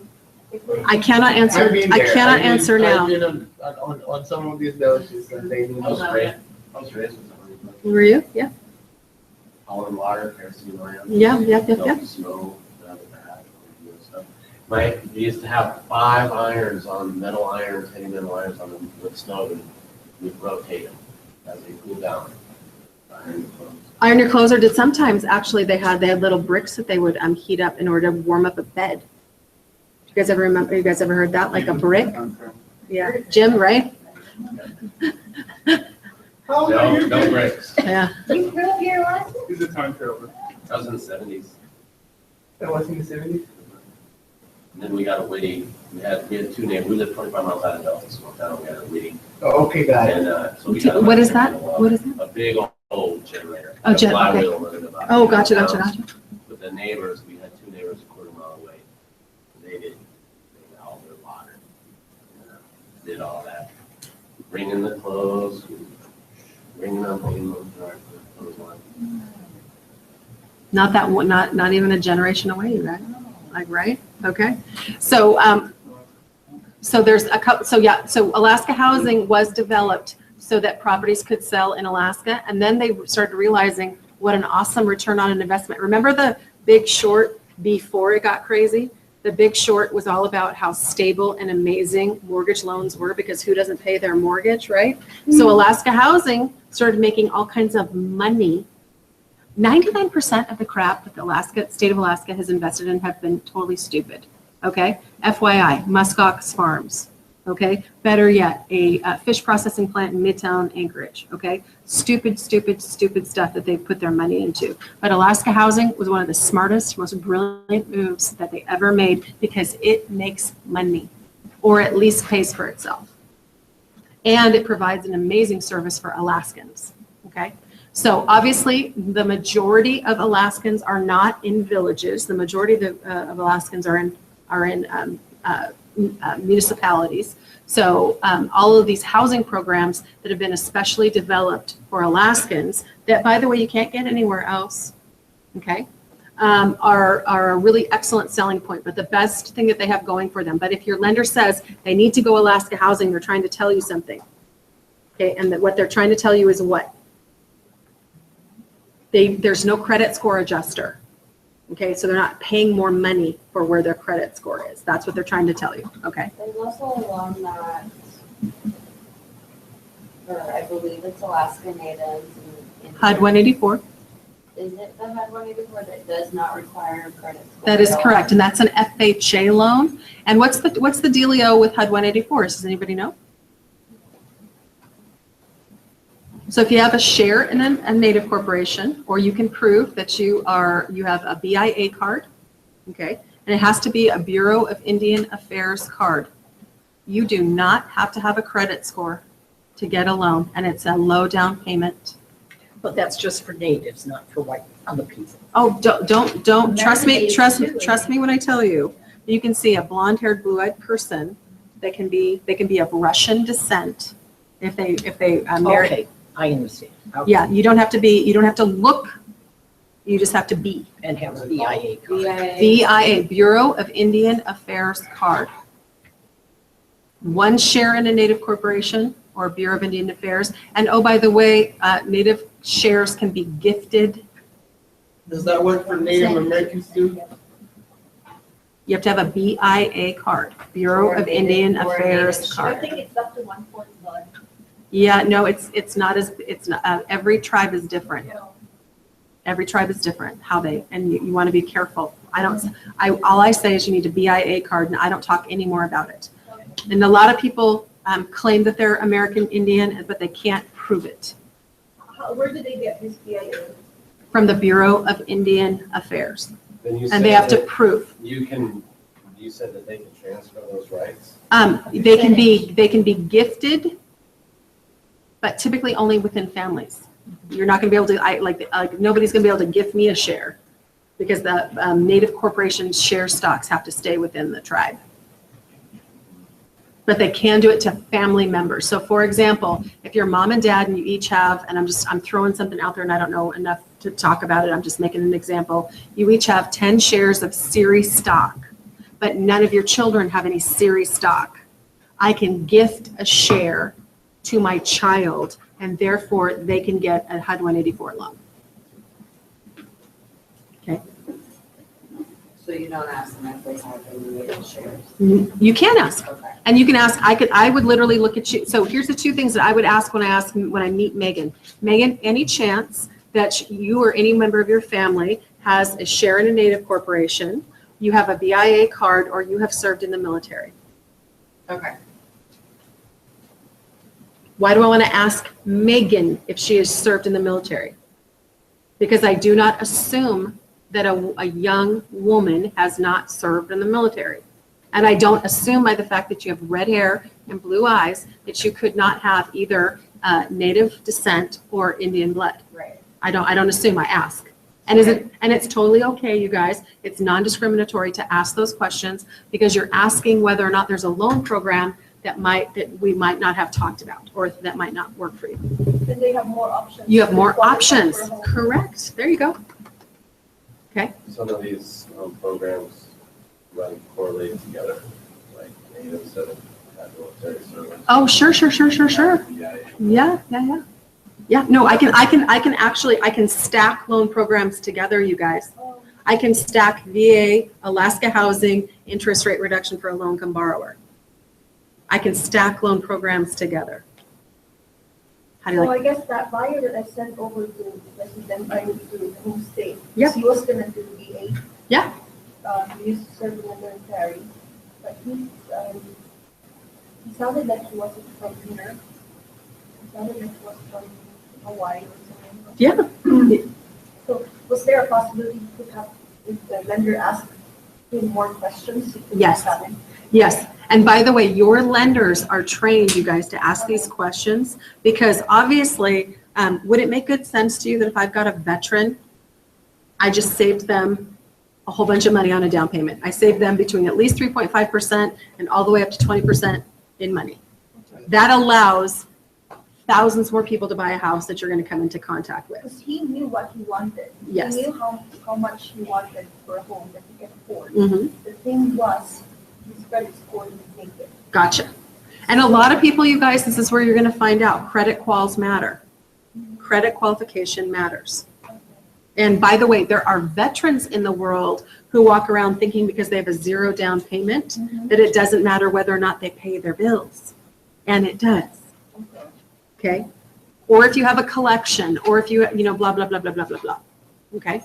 But again, the nice people that work with your mortgage companies, they're there to ask all those questions as well. But I just need you to know how it kind of functions so that you can ask good, smart questions, or you can start thinking about, okay, if I know that I've got a veteran on my hands, then I have a really good opportunity to get them into a property, as long as, right, they meet the quals, okay? Both income-wise, they still have to qualify income-wise, and they still have to qualify credit-wise, okay?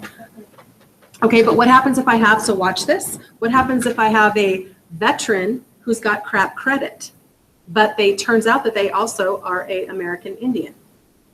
Now, they're not going to use their VA eligibility, they're going to go HUD 184. Do you see that?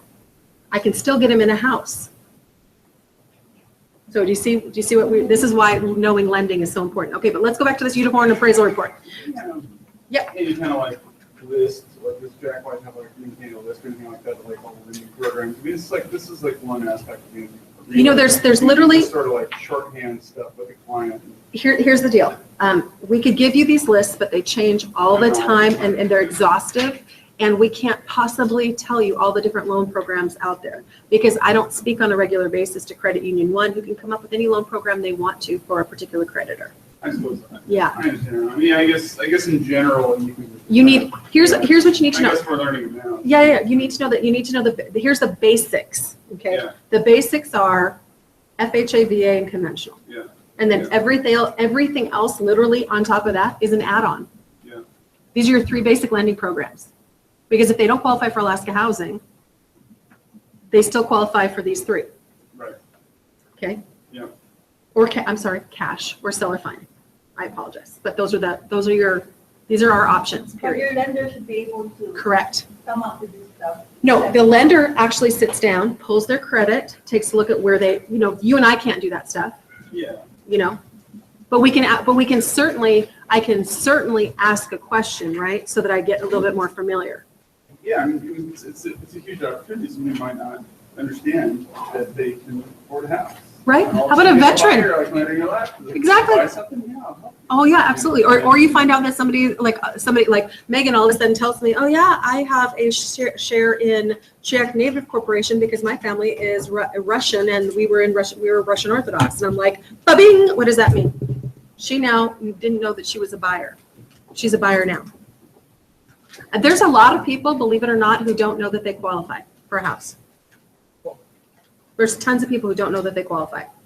Now, there's people out there who are running around who think they qualify for a house. They're the ones that will have you showing homes before they get qualified. Yeah. Don't do it. I know. Save yourself, Right. right? Well, or, the other thing, you guys, is that sticker shock, right? That sticker shock, when they realize that a $200,000 property, what does it get them? It doesn't get them. I mean, they still qualify for $200,000. That's still $200,000 for you guys. That's a lot of money. But when you go sticker price shock, and they find out what $200,000 will buy them, that's the sticker. They think $200,000 should buy them my house, right?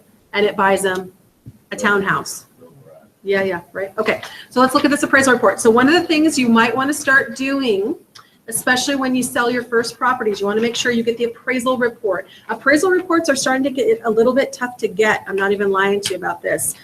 Because they belong to the bank, in theory, they don't have to share them with you, okay? All right, and you cannot demand to see a appraisal report, with one exception. If there are repairs on an appraisal report as what we call a value condition, then you can absolutely demand to see a appraisal report. So anyway, so it's gonna say property address. It's gonna talk about the borrower. It's gonna say where this property is. This home now has a file number. So this also means that Alaska Appraisal and Consulting Group is actually putting this appraisal report goes into a database, right? Okay. So it says legal description, what year, the taxes, the neighborhood name is Hillside, it's an owner occupant. Oh, you mean the appraiser wants to know if it's an owner occupant? Yep, they sure do. Oh, and by the way, the appraiser, don't be shocked to find out that the appraiser is going to get a copy of your purchase and sale agreement. It is not unusual for an appraiser to get a copy of the disclosure statement. They typically may or may not get a copy of the home inspection. However, they are online and they are looking at all the different documents that are online. So because they have 100% access to Flex, what you want to know is what's uploaded into Flex, okay? And you want to think about that when you are the listing licensee, what documents do I have uploaded in Flex, okay? So who's the lender? Do you see where it says lender client? Every time somebody says, oh no, this is for the buyer, I say, oh no, who's the client? The bank. The bank's the client, okay? Is the subject property currently offered for sale, or has it been offered for sale in the 12 months prior to the effective date of this appraiser? Which means that they're going to go and take a look to see how many times this property is flipped. Or if this is a flip, what is that? Why would that matter? I'll tell you why. Because it's really tough to do FHA financing or VA financing if you want to do what we call a flip. So you have you've got a client who comes to you and says, I want to use government financing. What is that? Low or no down payment. I want to go buy a property, then I want to go sell it really fast. The government is not in the business of flipping homes. The government's in the business of giving loans to people who are going to move into them, take care of them, and add to our tax base. Did you know that? So they watch people who flip. Why would you think, what's another reason why they watch people who flip homes? Short-term capital gains. What does that mean? Taxes. They want to collect taxes on people who flip property for a living under the short-term capital gains. So they're going to watch how many times this home changes hands. Also, they're looking for what else could that mean that they're looking for? Fraud. If they see a house sell 6 times in a year, what do you think they're thinking? They could be washing money. You are absolutely correct. Okay. All right. So days on the market. Oh my gosh, why do they care about the days on the market? What does an appraiser understand? We're on the very first quarter. Okay. Right. So the longer a house is on the market, what does that mean? The more the price might go down, right? Does that make sense? Do you guys all see where we're at? Are we all in the same place? Okay. I did or did not analyze the contract for sale for the subject purchase transaction. What does that mean? They've read the purchase and sale agreement, boys and girls. So it says, arm's length sale, MLS record shows subject listed 7/10/2014 for $717,500 and sold after 43 days on the market for $715,000. This is when the property was listed. They're showing, okay? So the contract price, now here's another thing. If you're a listing licensee, can I tell you what's super important? Write this down, even though you might not have a listing. I want to know who the appraiser is. I want to go meet them out at the property, and I want to make sure, are you ready? Please listen to me. They have the copy of any counter offers or any price changes. Counter offers and price changes. Counter offers and price changes. What do you think happens if your appraiser doesn't have your last counter offer, which changed your price? He's using the wrong price to try and prove value. Not even kidding.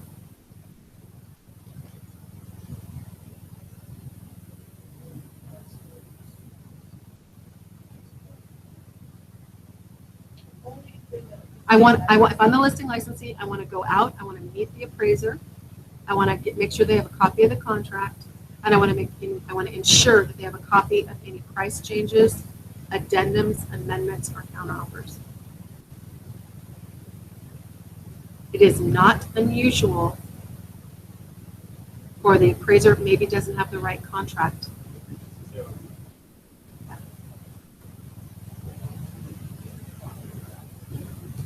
It is not, I almost always, this actually kind of makes me crazy, but I almost never see a contract that doesn't come with a counteroffer, and it makes me bananas.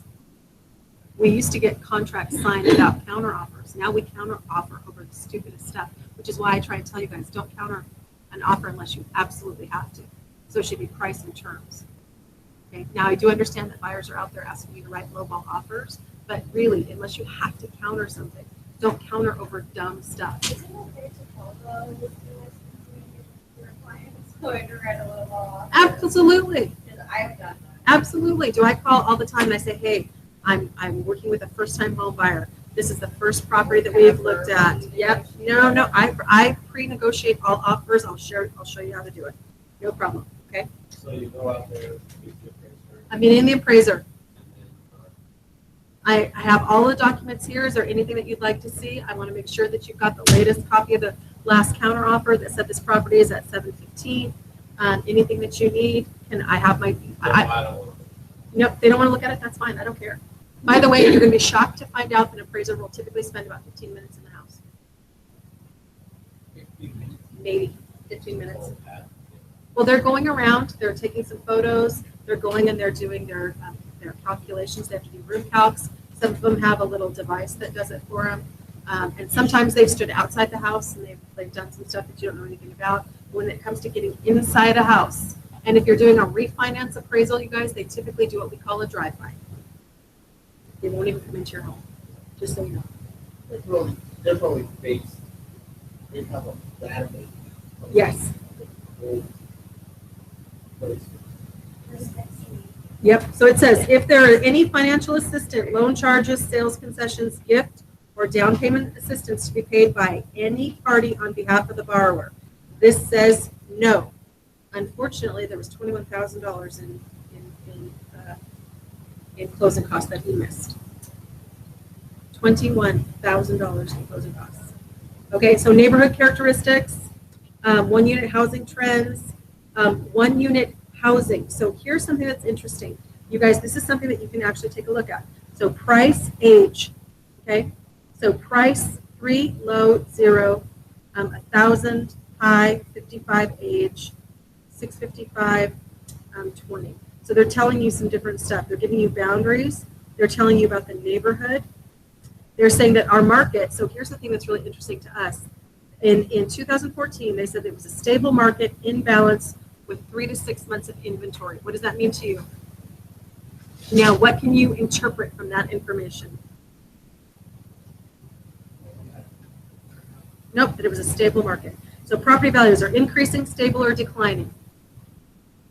That demand supply is in shortage, it's in balance, or it's in oversupply. Marketing time is under 3 months, 3 to 6 months, or over 6 months. So an appraiser is required to tell the bank what is the market doing. Okay. They give you the boundaries. They tell you the neighborhood description. The subject property is located in Potter Valley, which is known. It is not located in Potter Valley, but that's okay. Which is known for its custom homes with good views. Surrounding built-up is detached single-family residence with quality and appeal ranging from above average to custom. Access to supporting facilities include schools, shopping, and employment centers is rated average. No adverse influences are known to exist nearby. The national credit crunch has slowed activity in all sectors of the market over the past year. The lower end and mid-range markets are more active than the upper end market segments. Although marketing times have lengthened a bit, typical homes in this segment have been selling in 0 to 180 days. Consistently low interest rates are a positive market influence. Okay? Credit crunch has to do with how that we started qualifying buyers for loans again. So now people had to actually qualify. Okay. So it says dimensions are irregular. It's an R6. It's 2 acres. Shape is irregular, and it says it has view. It says no from the residence. Zoning is legal. The highest and best use of this property as improved, yes, okay?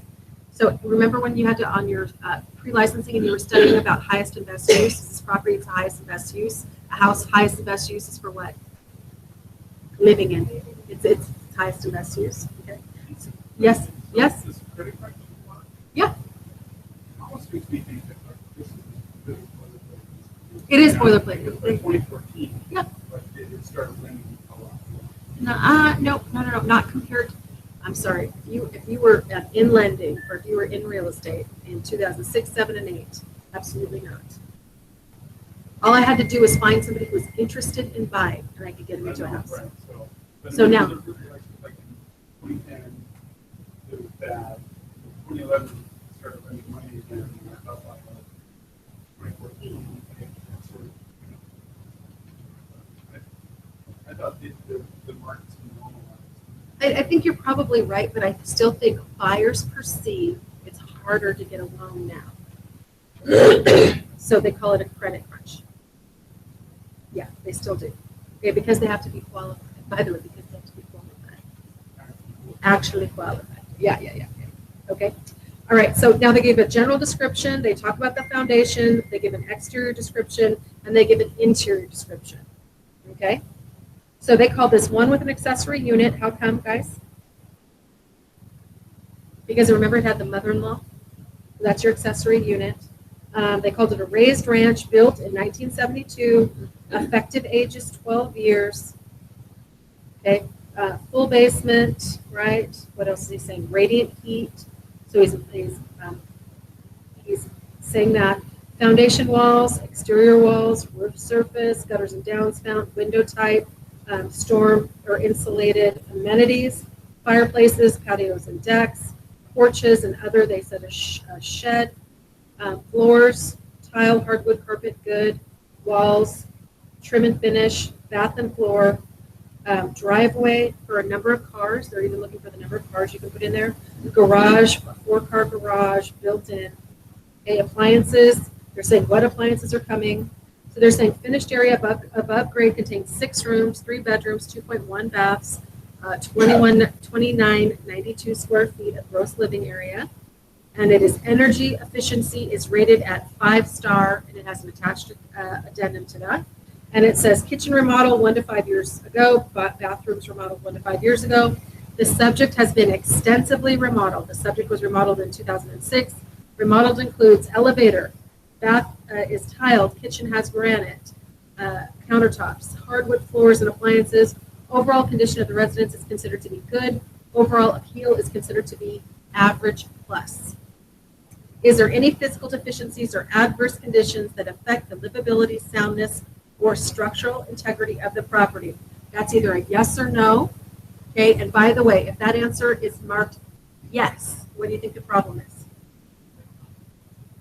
Then they're going to say that there's going to be what we call VCs or value conditions. Okay, so does the property generally conform to the neighborhood function? So why do they want to know if the property conforms? Why do they want to know if your property conforms, guys? Conformity is a huge, big deal about appraisals, right? Is the property in a neighborhood that has similarly situated properties? What happens if it's a non-conforming property? Then my appraisal becomes a lot harder to prove. Okay, now we're moving to the second page.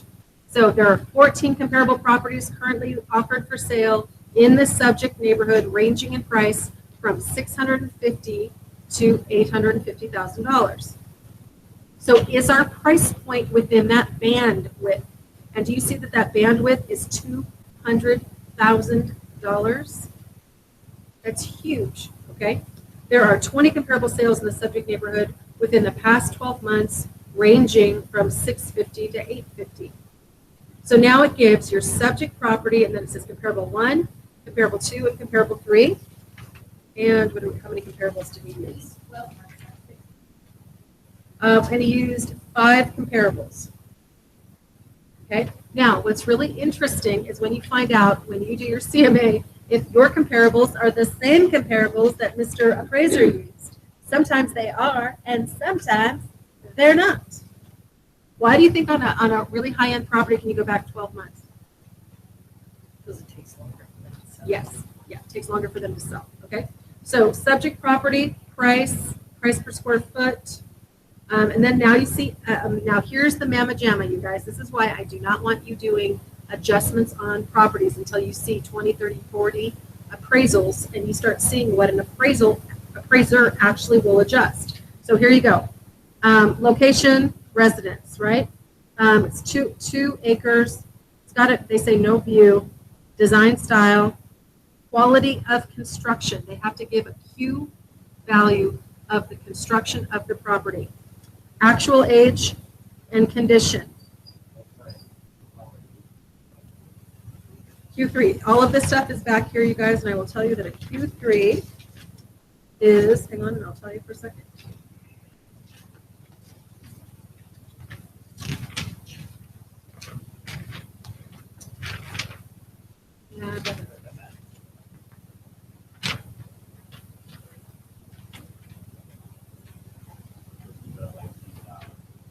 To tell you the truth, they normally give you a little schmammer in here that tells you exactly what it is, so you can read about it.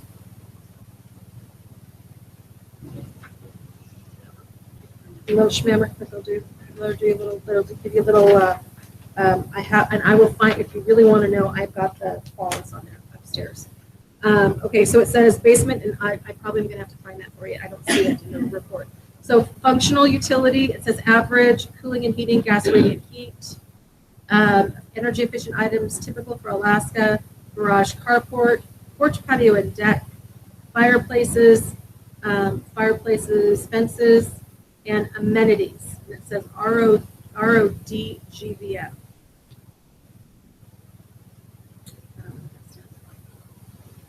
Then it does some adjustments and net adjustments. So it adjusted the subject property to comparable 1, 4.4%. The net adjustment for comparable number 2 is 1.4%, and the net adjustment for comparable number 3 is 2%. Now here's where you start looking at what are they making adjustments to. Okay, so number 1, you see that they're adjusting for, they first of all on the Cardinal, they showed that there was $10,000 paid in closing costs. Do you see that? It says arm's length conventional 10,000. Under Cardinals, it's comparable number 2. Okay, so on comparable number 1, they did a design style, or no, I'm sorry, view. They said that there was they gave a negative $5,000 for the view. Actual age of the property, they took off $22,000 for the actual age. Room count, they came off $6,000. Gross living area, they gave an adjustment of $7,400. Finished square footage on the second comparable, they added $49,700, and rooms below grade, they added $6,000. They added heating and cooling, gas force air compared to radiant heat. Gas force air got a $5,000 bump. You would never know to adjust a property for that, you guys. And I cannot answer that question. Do you see what I'm saying? Most people consider radiant to be superior.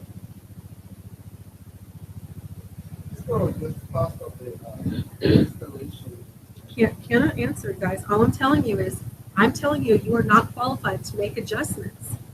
Do you see what I'm saying? You guys are not, you're not looking at the same thing an appraiser is looking at to make adjustments.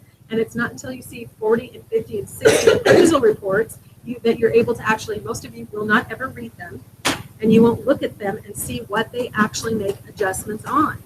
So when I see you guys, oh, we're going to make adjustments for this, that, I'm just like, don't do it. You don't know what you're doing. Okay, what an appraiser is looking at is completely different than what. You see what I'm saying? Yeah. Keep your eyes wandering for a second, or like you're feeling, something important. I am not arguing with you. I'm saying that I am telling you that's right. What? Right? Why did they give that for that and not this for this? Because wouldn't it make sense to you that because we add that we call radiant indoor heat used to be like this big shishy boo boo new thing, why doesn't it get more value? But remember, No, we don't even care. We don't care. But all we're trying, the point that I'm trying to make to you is that what an appraiser is looking at is not what you are looking at, I promise. So when you guys tell me, oh, I've got all these people telling me to make adjustments on properties, I'm like, please don't, please don't, please don't. I'm trying to show you what an appraiser is making adjustments on, and it's not the same stuff, okay? Yeah, like over here, there's something that calls for, this is garage slash car to the right. They're having to make it, but remember you guys, they're having to make an adjustment to, they're saying that there's a property that is superior to this property. And they're adjusting it, okay? So remember that. Okay, so garage and carport, then we've got fireplaces, right? Then they're doing a net, they have a,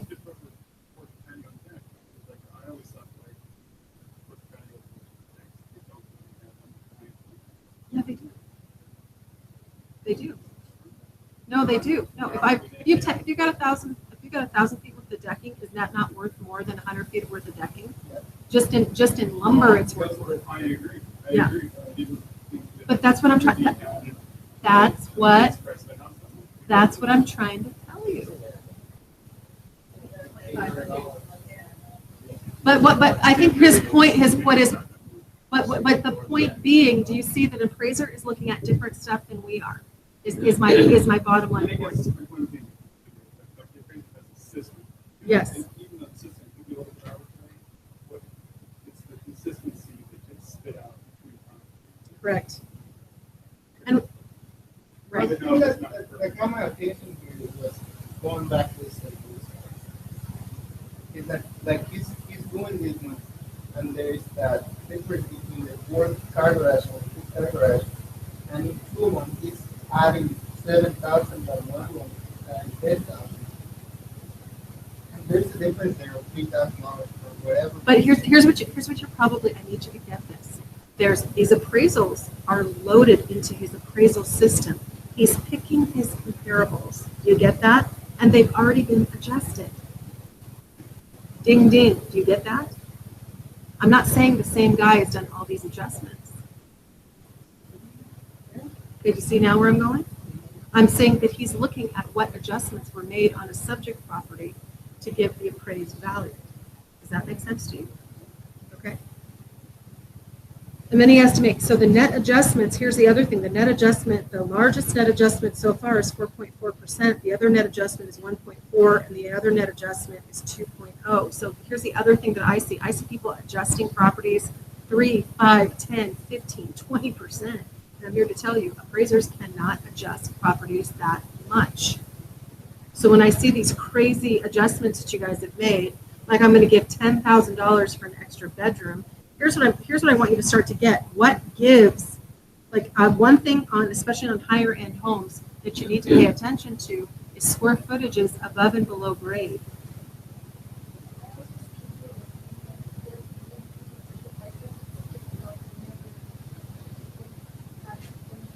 Right. Energy, the 5-star energy efficient home. For an appraisal, it's not as important, right?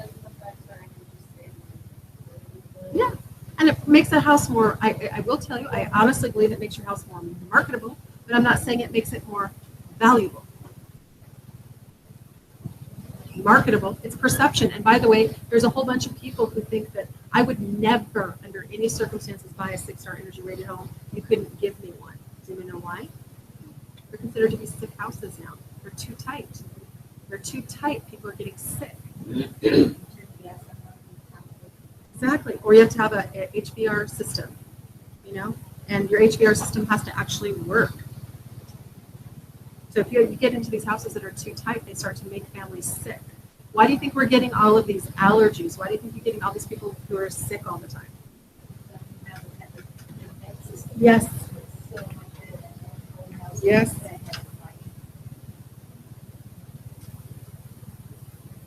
Like yesterday, I usually was walking outside and smell the dirt that was in the air.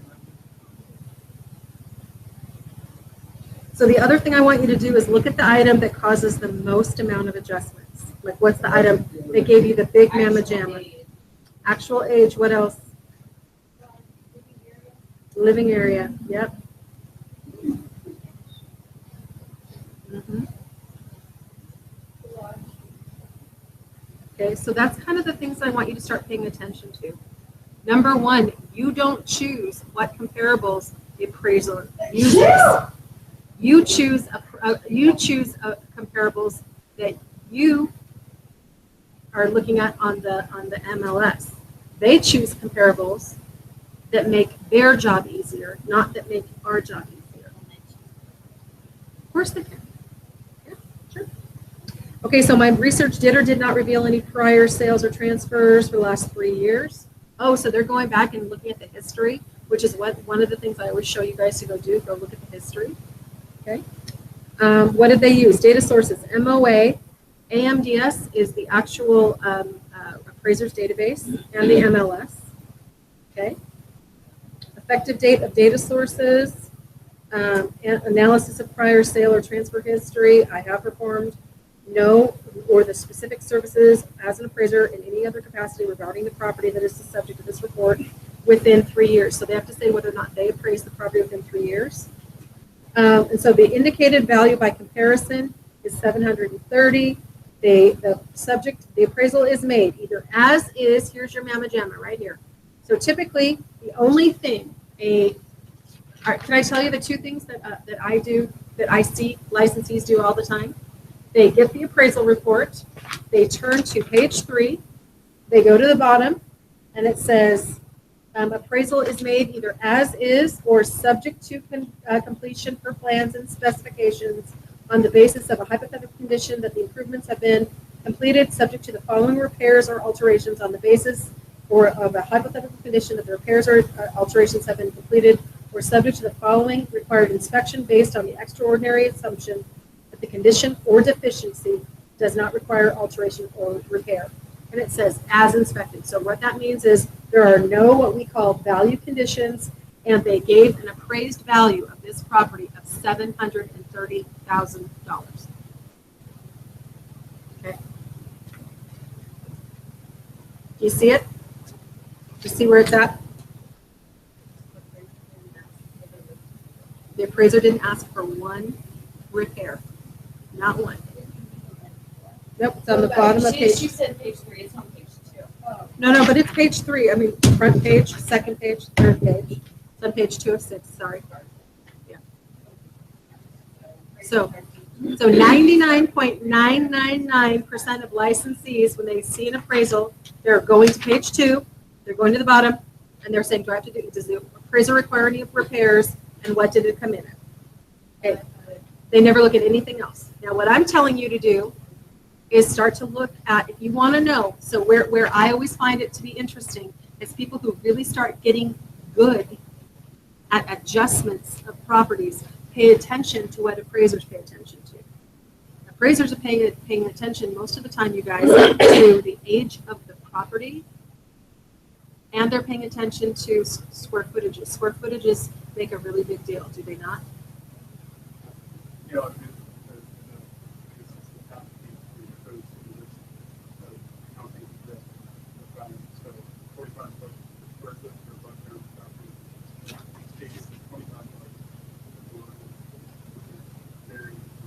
Isn't that interesting? And also, FYI, it's also going to depend on if it's finished or unfinished square footage. That's a whole nother kettle of fish. Okay, now there's also, you guys, there were more comps that they used. Okay. This appraisal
Sure was. And because the changes that she made, like beyond.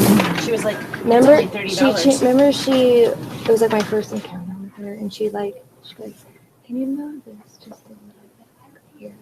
I mean, like, it was insane. She had to pay for the time too. Yeah. And I wouldn't just make that up. Like, it was, Okay. Yeah. Thank you. yeah.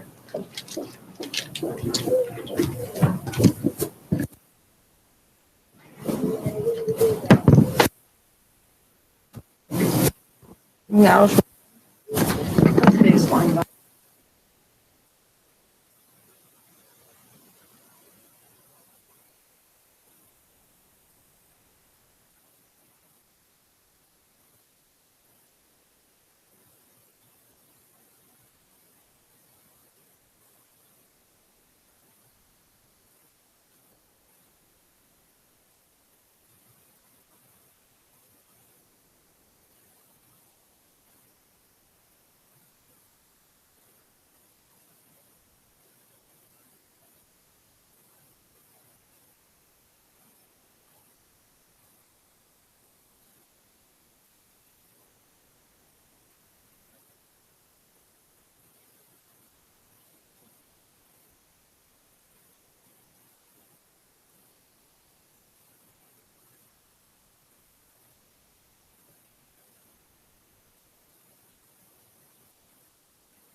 Yeah, we're driving down to, well, to New Milford, but we didn't stop real estate. So that, and there's some properties I'm gonna look at. But I want to start looking. Oh, nice. Maybe just, I don't know, maybe it's crazy. I mean, we're probably not gonna sell our house here for a few years, but, Do you think you might want to migrate down there? well, we have a house in New Milford, but I don't want to live there. It's more like a summer place. Right.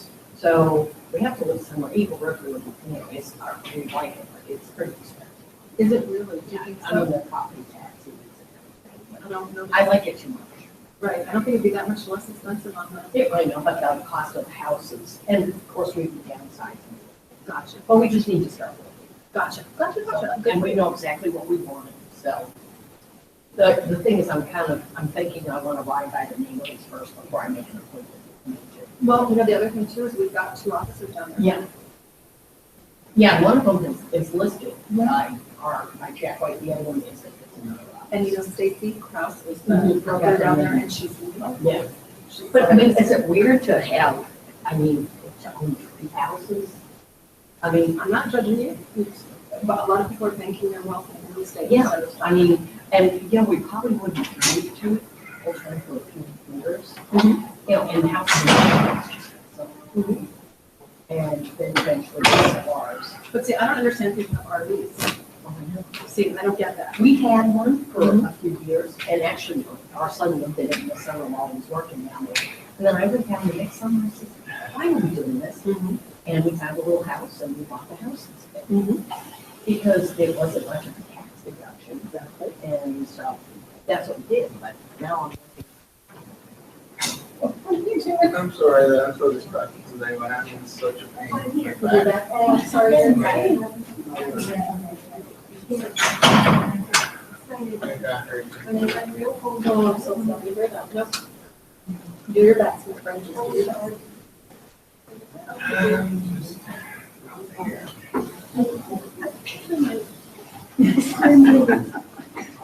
Let's speak some pictures. Sorry, I'm looking at work for my back. Okay, it was, what is that? That's nothing touched it. What? Teresa, I have a question. Yes, ma'am. Like rentals, I don't have problems with doing that, right? I don't need to have a certain license for that. You have the license for that. Okay, I just want to make sure. For Yeah, what? and it's only, Rentals. it's only about $100. Yeah, but If she's meeting a buyer, that's potentially a. Yeah. I just think of it like that, but if he wants to look at 5 properties, then I'm gonna give them somewhere. But The other thing you guys can do is you guys can set, if you'd like me to help you find a property, and I'm a licensee, you can ask them to pay you a fee. If you ever want to refer someone, I'll be happy to take these people to Point House. Although someone, I looked on the listings, because I read, someone was paying $300. Or $300 for rent, And I was crossing my fingers to choose that. to choose that. Because I think they want it rented right away, so they're paying more. I've seen one 500 also, And where are you seeing that? Nice. on MLS. Oh, on- We don't have the full rental properties, just a few that are marketed there. But you can see it on the commission thing, how much they're trying to, how much they want to give you. So was seeing an appraisal report actually valuable to you? People building? Oh, yeah, this is Yeah, very valuable. I mean, I've seen before, but I didn't understand a lot of it. and then I he made the adjustments that are on there. He did those. Those weren't loaded in. They can be loaded in. He could have chosen to make them or change them. But I think for this though, because he shares the adjustment values. There's a paragraph about how he's sharing his adjustment values. So he adjusted those properties to frame them. Yep. To bring them into, Whatever alignment. Into you the want to range. maintain. Yeah, yeah. But I just need you guys to kind of see that the adjustments I see licensees making are wild. And the Yeah. adjustments that, so a appraiser is trying to pick a property as similar to yours as humanly possible.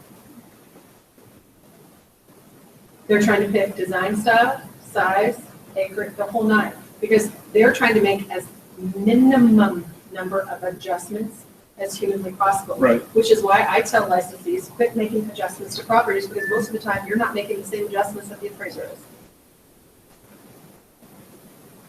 Do you notice that nobody said a word about custom cabinetry or the kind of finishes in the property? Well, that's where, like Larry and Lynn, it's just, sticks, bricks, and wires.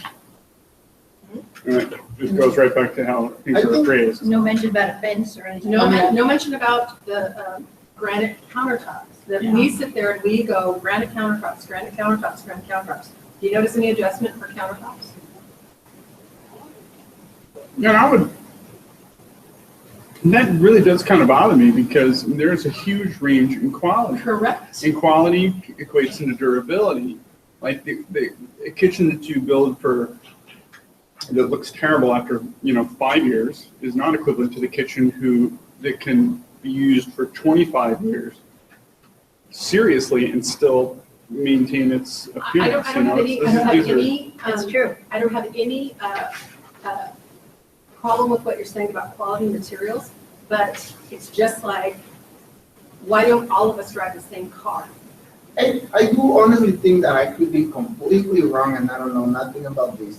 But I think what they're looking at, they're more like specific towards the construction aspect of things. They're looking at the structure. They're looking in value and not in something that it's cosmetical. They're looking in value in something that is more structural. Well, and here would be my other argument. Why didn't they give this property some value for having an elevator in it? That's one of the things that nobody Because mentioned. it's so much of an Because it outlier. can be, that you can't negative. compare it. They don't care if it's a gas fireplace or if it's So a do you wood see, burning but fireplace. because sometimes what we perceive as like putting this is really, really what I'm trying to get you guys to see. So this property had an elevator. It has a mother-in-law apartment. It has it had a cupola, super unusual, right? It had all of these really unique things in it, and yet you see no value given for any of them. Do you get my point now? No, I understand that. There's just things they're so outlier. Yes. They don't add value. No, because I can't give a value to elevator unless I got 10 other properties that have an elevator as well, and I don't. So what's a reason that you would call the appraiser and ask them for something more? Or tell them that they might have missed something, or ask them, Well, How would you go about that? This I sentence tell- here might cover it, where it says, is this the highest and best use of this property? Yes or no? And if it wasn't, why not? Well, the countertops are outdated. No, but highest and best use has to do with theoretical value. Highest and best use has to do with whether or not a property was being used for is a industrial property being used for industrial, is a residential being used for residential. That has to do with highest. So FYI, let me shock you and amaze you. A little house in downtown Anchorage is not, the highest and best use is not a single-family home.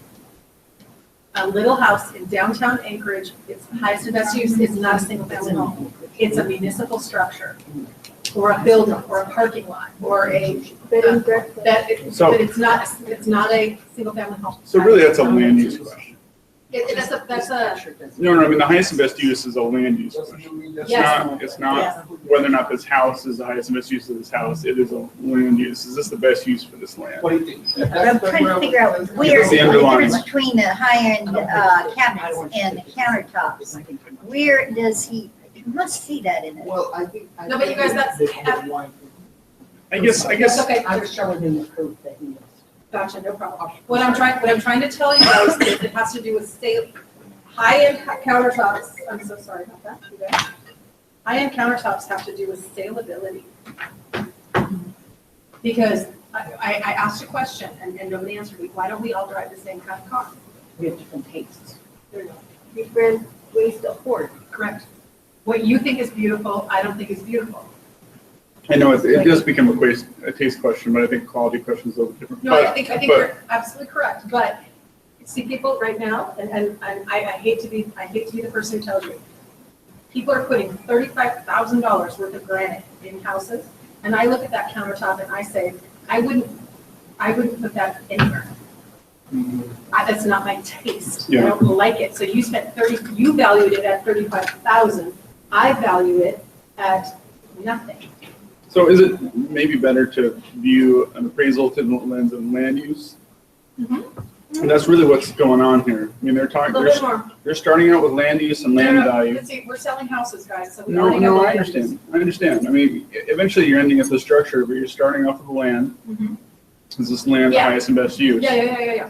And then the structure is secondary, because the structure is exposed to the elements and it depreciates. Yes. Land does not depreciate. So that's why he has the age factor. Mhm. And so at the end of the day, probably things like quality just kind of become a wash, because when you subject that to age, then you're depreciating that, and There you go. et cetera, et cetera. But So, no, you're into a really, and this is, 100 years later, you're back to the land with Correct. most of these structures. So I guess you can think of it that way. so an appraisal, you guys, is actually, do you remember a biology project that we had to do in high school?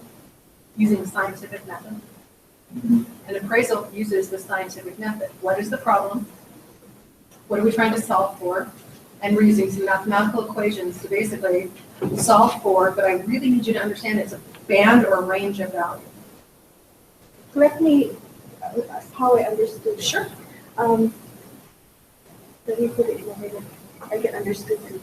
Okay, as I'm looking at it right now, an appraisal doesn't mean it's a market value, or it can affect the market value, which you can, which I think it can, because you can negotiate on the price. Correct?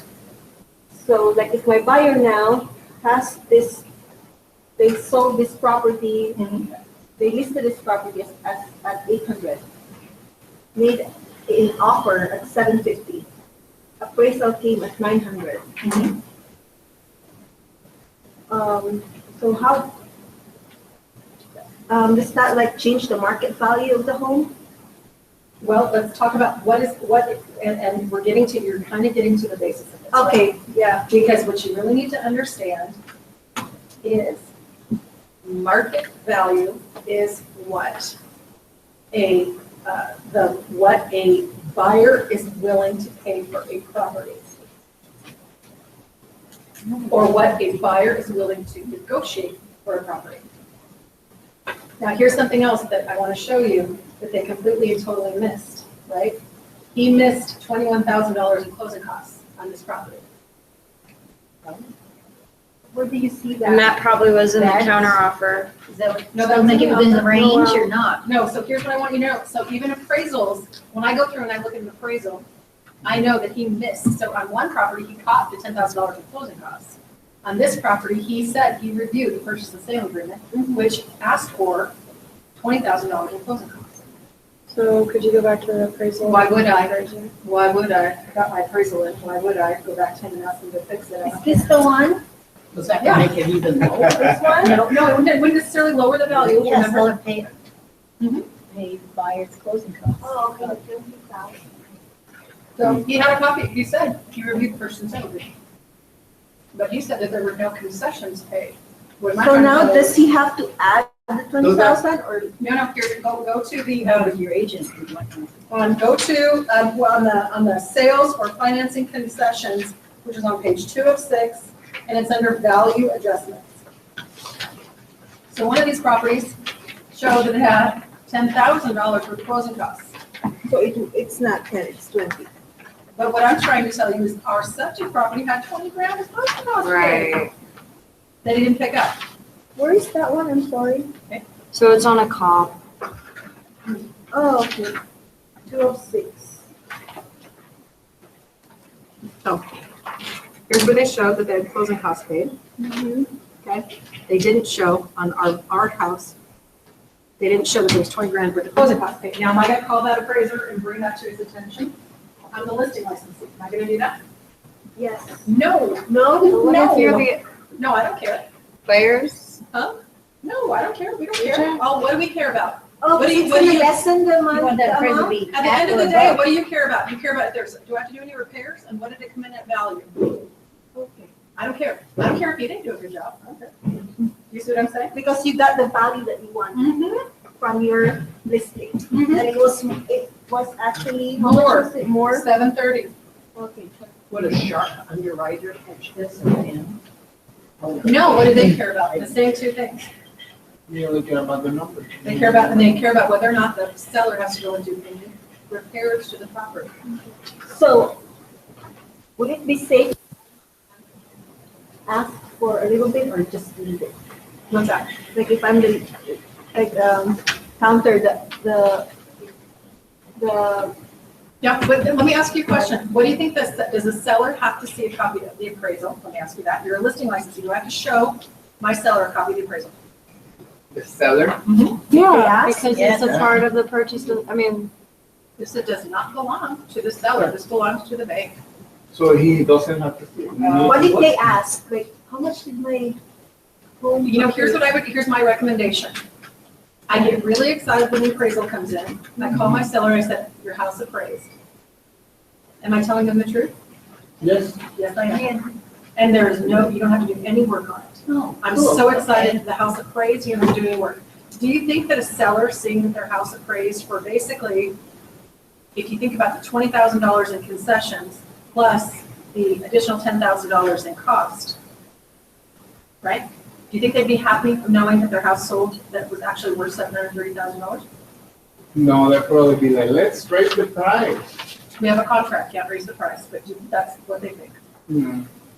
What about if they paid for the appraisal? Then do they- Again, who's the appraisal, who's the client? The Can I appraisal just is- say that I didn't see the amount? No, we're not gonna lie to anybody. Oh, okay, what if they ask? So, but if I was the seller, I, Well, I'm a noisy seller, and I'm gonna say, what did it appraise? Yeah, I always ask for it, Do you, so you guys, most of the because I time, want to see. most of the time that people don't care because they don't read. I see, I feel. You read. Yeah. And there's a insist? difference. How many of you read, read these documents? if I was the, when I got this one, I just went to the end, how much it was appraised for. I didn't need to know all of that stuff. But that was when I first got it, because I didn't want to look at legal stuff. So I just wanted to look at the punchline. What would they do ask? What do you say? Now, what do you say? How do you, I mean, How do you get away with it? 99% of the time, if you say it appraised, they're just thrilled. Most people, I'm gonna tell you, most people don't devil the details. But if you do happen to meet Diane, who wants to see a copy of it, what am I gonna do? I'm gonna send it to her, Okay, so she. and she's gonna look at it, and she's gonna read it. I think they automatically sent it. No, they Maybe didn't. because they knew I was. Is there a possibility that they get mad at you because you Would you be gave me a mad? CMA? Would you be mad? Yes. Except, but here's how, what would save you. What you say? What would save you? 20,000. No, this is what would save you right here. The taxes. You had your house listed all these different times, and the market would not bear what you were asking. Okay, So do you see why history will help you out? Is this why a lot of houses that are built like at millions and millions, but then they're selling less than $1 million? Because the market wouldn't. I don't know if I'm wrong, but I was looking at high-end homes. Mhm. And I realized that the square footage that they're selling the high-end homes is much lower. Can be, depends on how big the house is. It depends on the neighborhood, to be honest with you. Because, for example, in Providence Point, they're building gigantor houses and they're putting them on dinky lots that actually some of them have negative grade or positive grade. So basically, so look at this, guys. I'm building a $1 million house on, let's just say, a 10,000 square foot lot, but it's a 45-degree angle. That means I'm cutting a house into the Foundation, foundation, into the ground, okay, but I've got basically 1,000 square foot yard. You know what I'm saying? Okay, or if my yard goes down this way and is all treed, I have an unusable yard, but I still have a 10,000 square foot lot, big deal. But I've got $1 million house in Providence Point. So when you look on the hillside, look at the actual flat lot value. Okay, does that make sense? Because sometimes you have a 3,000 square foot house on a 10,000 square foot lot. See what I mean? So, and some of them, they're big, the lots are bigger, they're water, well accepted. But That amazed me, that Providence Point. Boy, that backyard is sloped right like. depending on which way you're on it, you can be on the down slope or you can be on the up slope. Is that why, because I was looking at a pending property in Bear Valley, it was a $500,000 lot home. It had like about 10,008 square foot land, but it was unusable. But the home was not really like. So you guys, when you start getting into, Yeah. here's something else I think I probably should share with you. When you start getting into flat lots, what makes the property really, really worthwhile? So if I've got 2 acres and it's 2 acres flat, that's worthwhile. Yeah, If I've got, remember, like we went on tour, was it you that I went with you? Or Yeah, the three of us. That we went to look at them, the $100,000 house of Kincaid Park over there. And I was talking about how this house had 2.5 acres, and when we got there, the 2.5 acres were like Not 6 valuable land. Yeah. It's like, okay, so you have 2.5 Where acres. is my but it's 2.5 acres? You can Yeah. see it. Okay. So yeah, I was thinking like you get so much, but then you're actually can use only a little bit. Either it's a marshland or tree land. So you can adjust value on that one, or well, you just have to recognize that when you're saying to me that I've got, well, Teresa, you have 2 acres, and I'm like, yeah, I got 2 acres uphill. That's not the same. Right. And that devalues. Right. So just saying it's a 2 acre lot doesn't mean anything to me until you see, is it sloping, is it undulating, what is it? So the most valuable lots are flat. That should make perfect sense to you. Because then I have all use of, so that's why neighborhoods are so popular, right? When I live in suburbia, what's the most popular thing? Backyards, flat lots, right?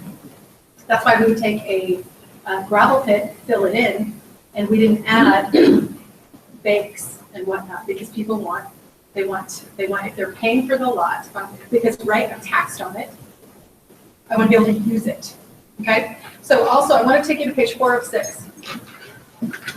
So intended use. The intended use of this appraisal report is for the lender client to evaluate the property that is the subject of this appraisal for a mortgage finance transaction. Intended user of this appraisal report is the lender client. It's not your buyer, and it's not your seller. Okay?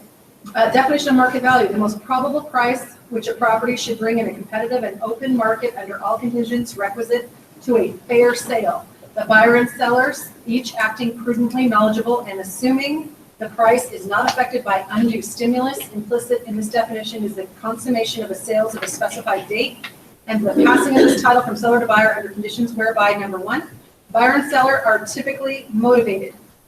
Number two, both parties are well informed or well advised. Do you like that? Who's your advisor? Realtor. You guys are. Yep. And each acting in which he or she considers his or her own best interest. Number three, a reasonable time is allowed for exposure in the open market. Okay. Number four, payment is made in terms in cash and US dollars or in terms of financing arrangements comparable thereto, meaning loan, cash, or financing, right?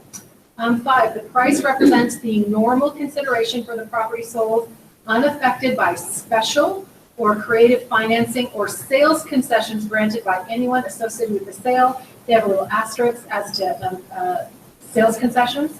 Adjustments to the comparables must be made with special or creative financing or sales concessions.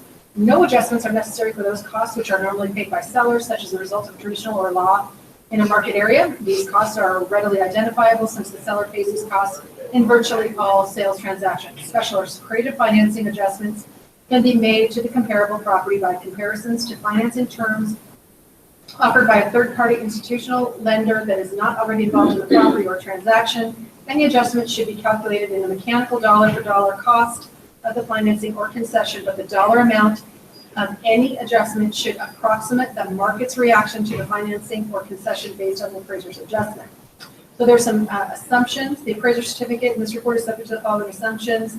The appraiser will not be responsible for matters of legal nature. They're not providing, has provided a sketch. They have examined the available flood maps. They will not give testimony or appear in court. They have noted that this appraisal report and any adverse conditions observed during the inspection of the subject property or that he or she has become aware of.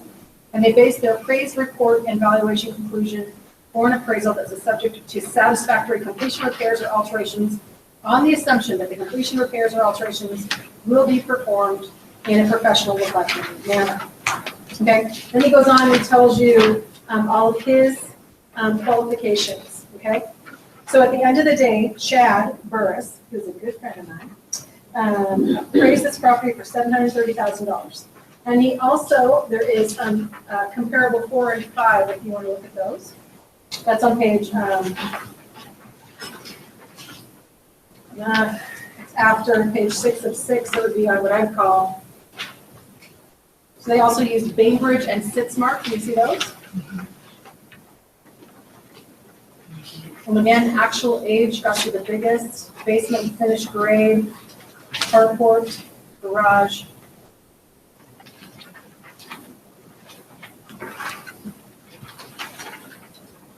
And then he also does just the same kind of stuff that we look at, you guys, when we say how many properties in the prior 7 to 12 months, the prior 4 to 5 months, and current. So when we go back a year when we're pulling our CMAs, do you see why our CMAs automatically default to a year?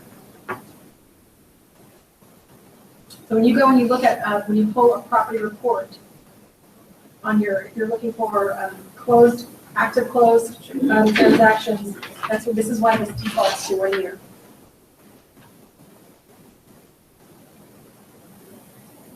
And then one of the other things I think it's really important for you to note, that explain in detail seller's concession trends for the past 12 months. That's on page 1 of 1 on market conditions addendum to this report. It says seller condition trends for the past 12 months have remained at 3%. What do I tell you guys is typically the maximum amount you can ask for a buyer concession? 3%. There you go. Where do you think I get that number from? The appraisal. Mm-hmm. Now, all of a sudden, do you see why reading an appraisal report gives you a lot more information? Does that include VA statistics? Sure. Yeah, absolutely. VA is the most common to get 3%, actually.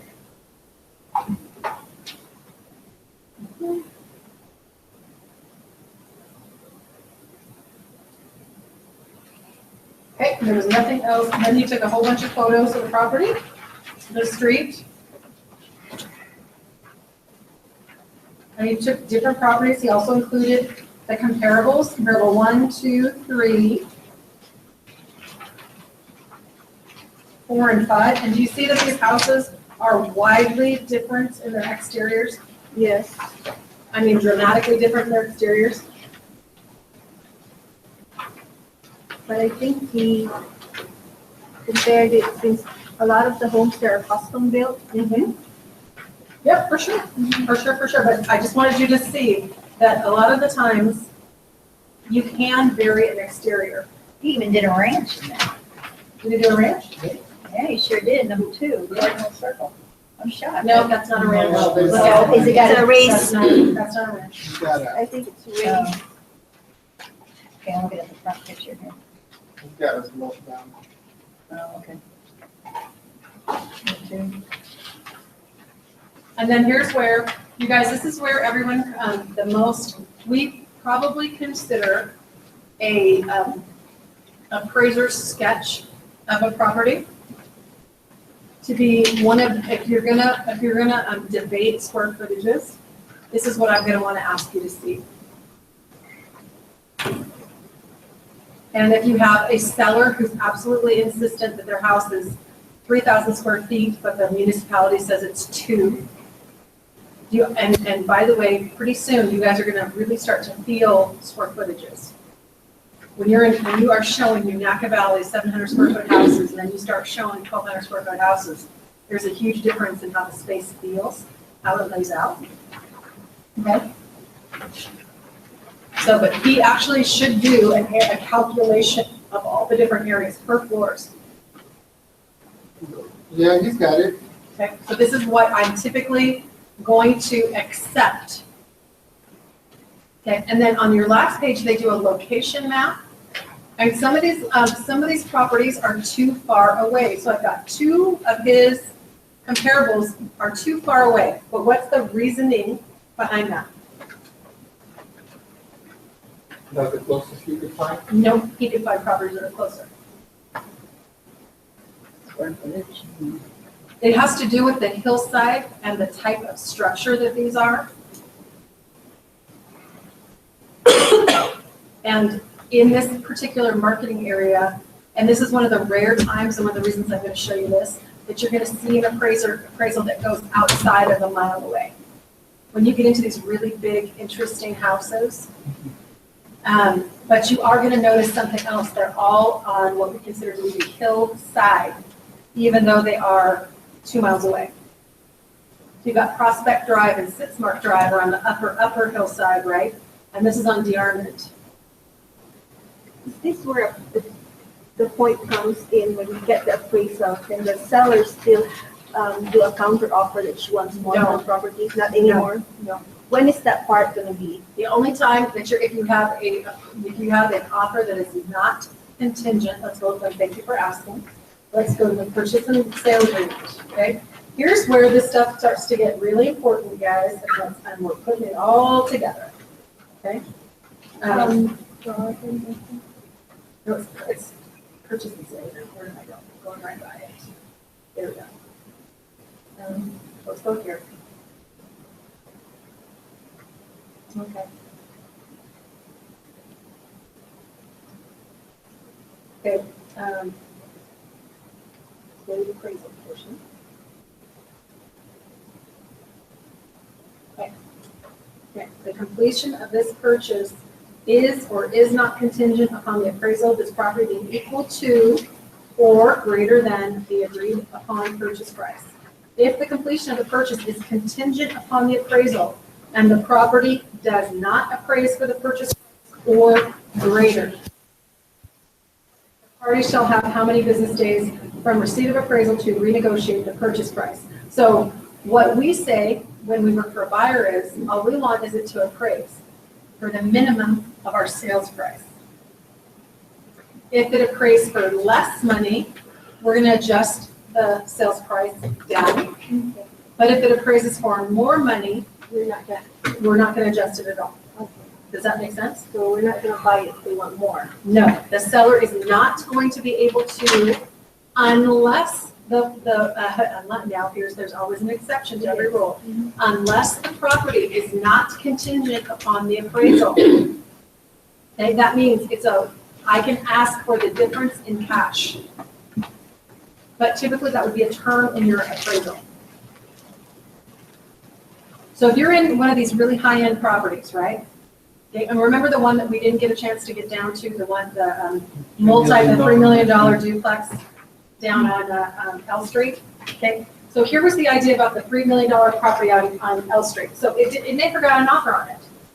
They never, They No, rented it They out. rented it out, remember, we wanted to go take a look at it, but they rented it out, okay? So what was the problem? They couldn't find a buyer who wanted to pay. the appraisal, do they have an appraisal for that? They had well, what kind of appraisal would they have? If you were a builder, what kind of appraisal are you gonna have? You're gonna have a construction appraisal. But you can't get a buyer to pay, you can't get the buyer to pay what you want, then you're gonna have to carry the cost somehow. So now normally, what do we put there? Is not contingent or is contingent? Well, if you're doing a VA or an FHA loan, these are automatically, because they're government financing, they're automatically contingent. That is what, remember, I'm gonna bust out here for a second, I'm gonna go to the VA, FHA mandatory clause.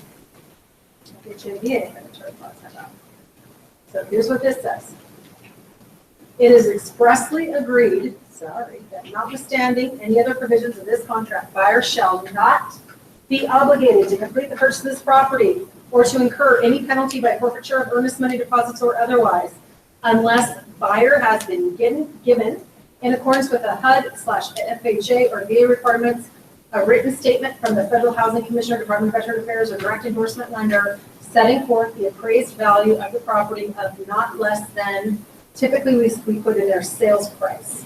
Buyer shall have the privilege and option of proceeding with the consummation of the purchase agreement without regard to the amount of the appraised valuation. The appraised valuation is arrived at to determine the maximum mortgage the Department of Housing and Urban Development will ensure HUD does not warrant the value of the condition of the property. Buyer should satisfy himself or herself that the price and condition of the property are acceptable. So this means that in no circumstances, if you go FHA or VA financing, will a appraisal be adjusted upwards, or will the buyer have to pay the difference in cash and closing? It's only in what kind of financing could you fight about it? Conventional. And that is only if you have what is considered to be a non-contingent appraised value. And where do you think, and let's like roll through this. Think in your mind where this would come into play. Is this going to come into play for the average everyday house? This is going to be for your where we're calling them outliers, your upper end properties, okay? So for example, I'm going to bet you $1 billion that the seller of this property would have loved to have had a non-contingent on the appraisal, because they really knew that their house was, and obviously they knew that their house was worth more than they were able to sell it for. So that would be where your part comes when you accept an offer to let them know that if the appraisal goes up, we cannot change the price anymore. If you have a VA or FHA buyer, that is absolutely correct. Yes. So not only does the appraisal have to at least meet the sales price that we put on it, it has to, if it exceeds it, it doesn't matter, I'm just paying the sales price, okay? So that's where we come up with this language.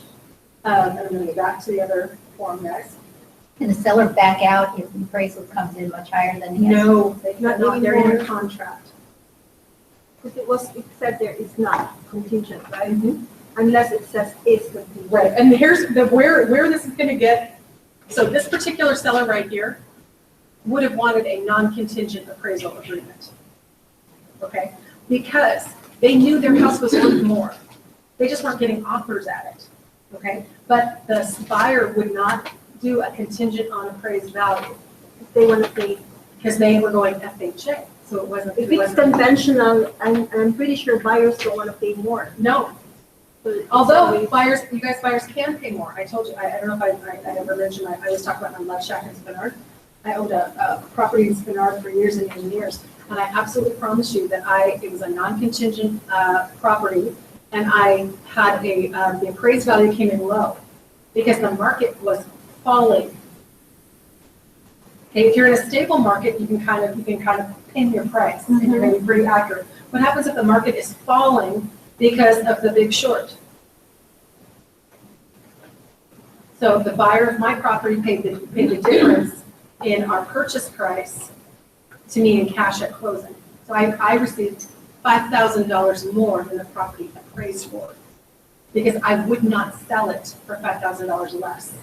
And the market was falling, I knew it was falling, and when I got the offer, I said, I'm telling you right now, you've written me a lowball offer. First of all, they came down from the price. Then I said, if you ask if it doesn't appraise, this is the minimum I'm selling it for. If it doesn't appraise here, then you're gonna owe me the difference in cash at closing, and they agreed. Okay? And that's under counter offer? No, that was an amendment to the contract. Oh, okay. Because I wouldn't sell, then I had the right, it was contingent on me getting my appraised value. So different, so the buyer is contingent on, in an FHA and VA transaction, that the house has to appraise for the amount that the seller placed on the property, right? In a conventional offer, I can, if the buyer's setting the price, I get the difference, okay? Although I have to mark the contract accordingly. Okay, so when you get the purchase and sale agreement from a buyer, Yes. you can add stuff to it, be the Correct. seller. Yes. Okay. Yes, Now I got it. Or that's why when you're reading, they're saying the offer is or is not contingent on appraisal. Most buyers are obviously going to say it is contingent on the appraisal.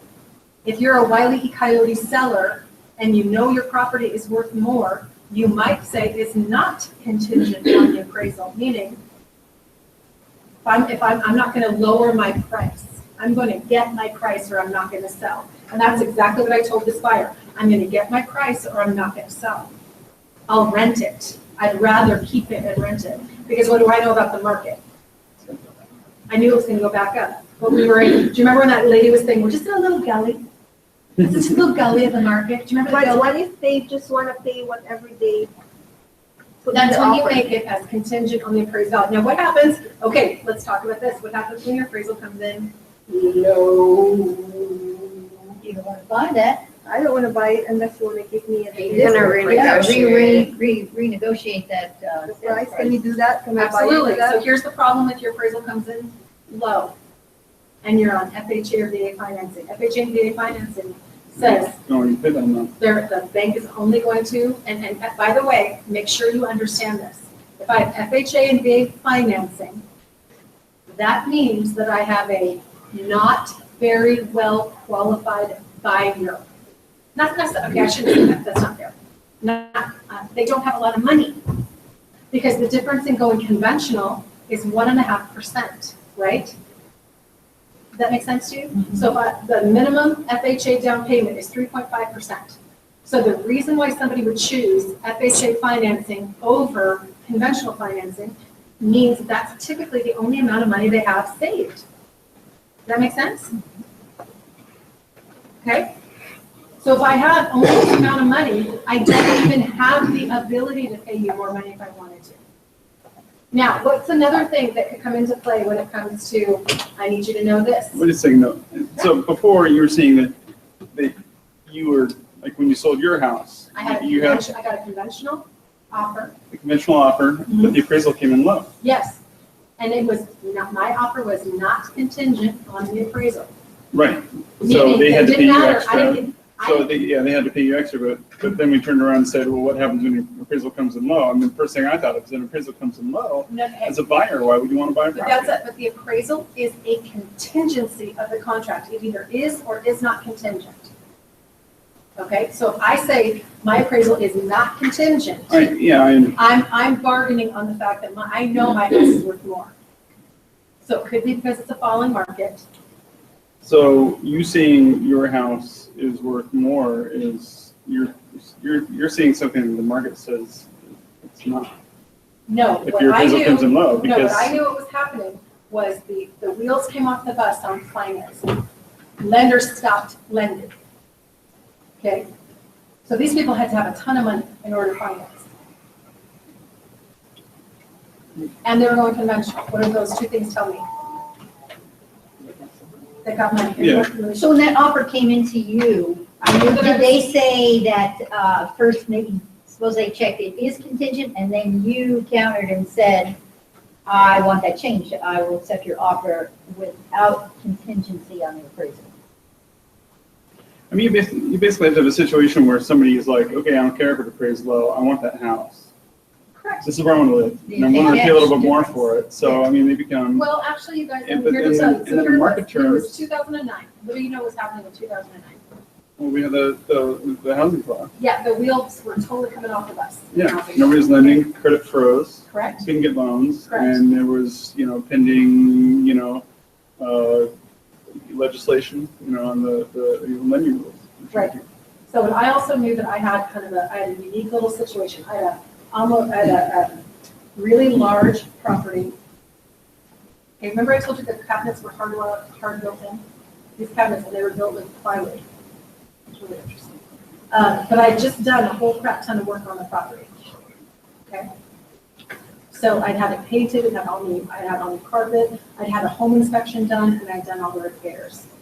And I absolutely knew the value of the property, down to $1, okay? Now, the other thing I could tell you, it was a property that had a flat roof. Okay, but it was like 1,314 square feet. It It's on a flat lot. was on a flat lot, 6,250 square feet. It was 1,314 square feet. So it was bigger than itty bitty teeny tiny houses. Okay, it's much bigger, but it's in kind of like what we would like to call this is a Renaissance area of Anchorage. Okay, What street was it? on Oregon Drive, it's off of Lois, 32nd, 33rd, Woodland Park, Spenard, Builders, yeah, no, it's not on Spenard Builders, it's all the way up toward, if I were to say, Yeah, it's just South Wisconsin, yeah, and, yeah, McCrae. yeah, it's right up on there, that, okay? yeah. Okay, Cute. so kind of where Boys and Girls Club is? Yep. In that type of area? Okay, so it's a little pocket neighborhood with some houses that are really, really nice and some houses that are kind of shysty. But it's right kind of like, everybody called it Spurnigan, the Spenard turning. So you were kind of like, Spenardigan. Spenardigan, yeah. But the one thing that was bad about this property, 100%, it had a flat roof. If this had a pitched roof, it would have been a completely different price point. But it had a flat roof, okay? And that's always a FYI. That's always I a. didn't think the Alaska could have flat roofs. Okay, well, I want you to think about every building in town, 99.9% of roofs are flat.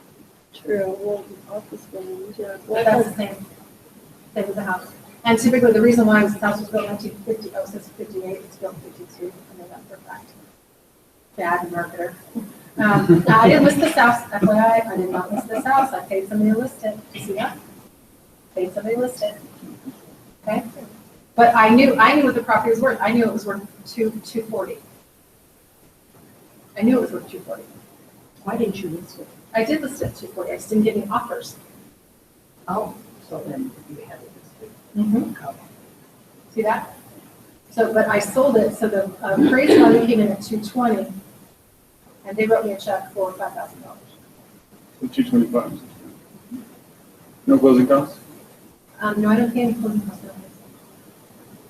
Okay, no, I'm pretty sure I will not pay closing costs. Not when I start reducing the price. Yeah, right, of course. But see, but the difference was I was at a moment where I had to sell, or I needed just to rent it, but I had done. So I got a pre-home inspection, and I think that's what I have it, and I got the meanest, nastiest home inspector. There it is right there. I got the meanest, nastiest home inspector, and I did every single repair that he asked for. Anybody know Troy Bloxham? Who inspected Yes. us? He did Oh, our, that is something and he else. did the one on my daughter's condo too. Yep, so you see this? He's- All of these repairs that they asked for. Mhm. Do you see this? Wow. He's very thorough. Oh, Yes, he yes. is. Yeah. Doesn't like errors. No room for error in this world. So Good for why, him. why is a flat roof necessarily bad? I mean, if it's functional, if it keeps the, The snow Weight of the blows. snow and the, It can't slope down Yeah. when People, it starts and here's the thing melting. about people hate flat roofs and houses. Let's They just hate it. flow They fast don't like it. enough.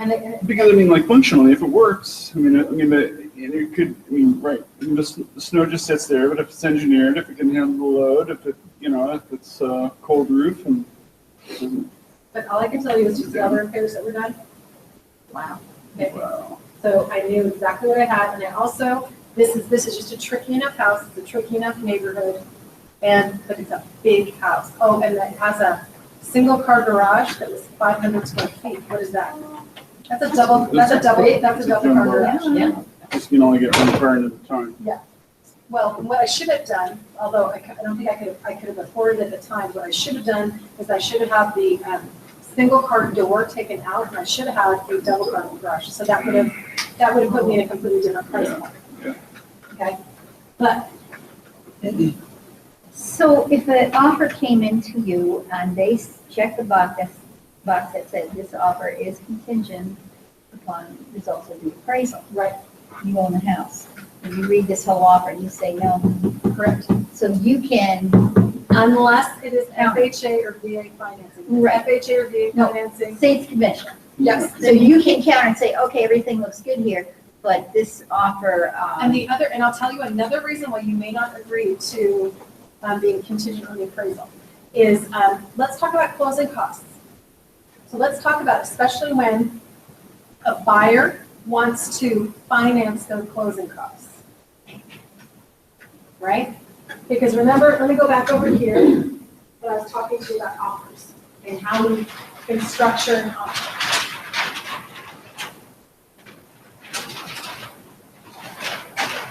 Okay, here, I understand, we finally got it. Okay. So 300,000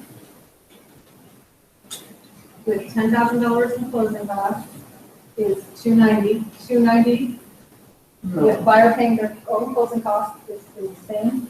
So is 295 with $5,000 in closing costs, that's 290. Okay?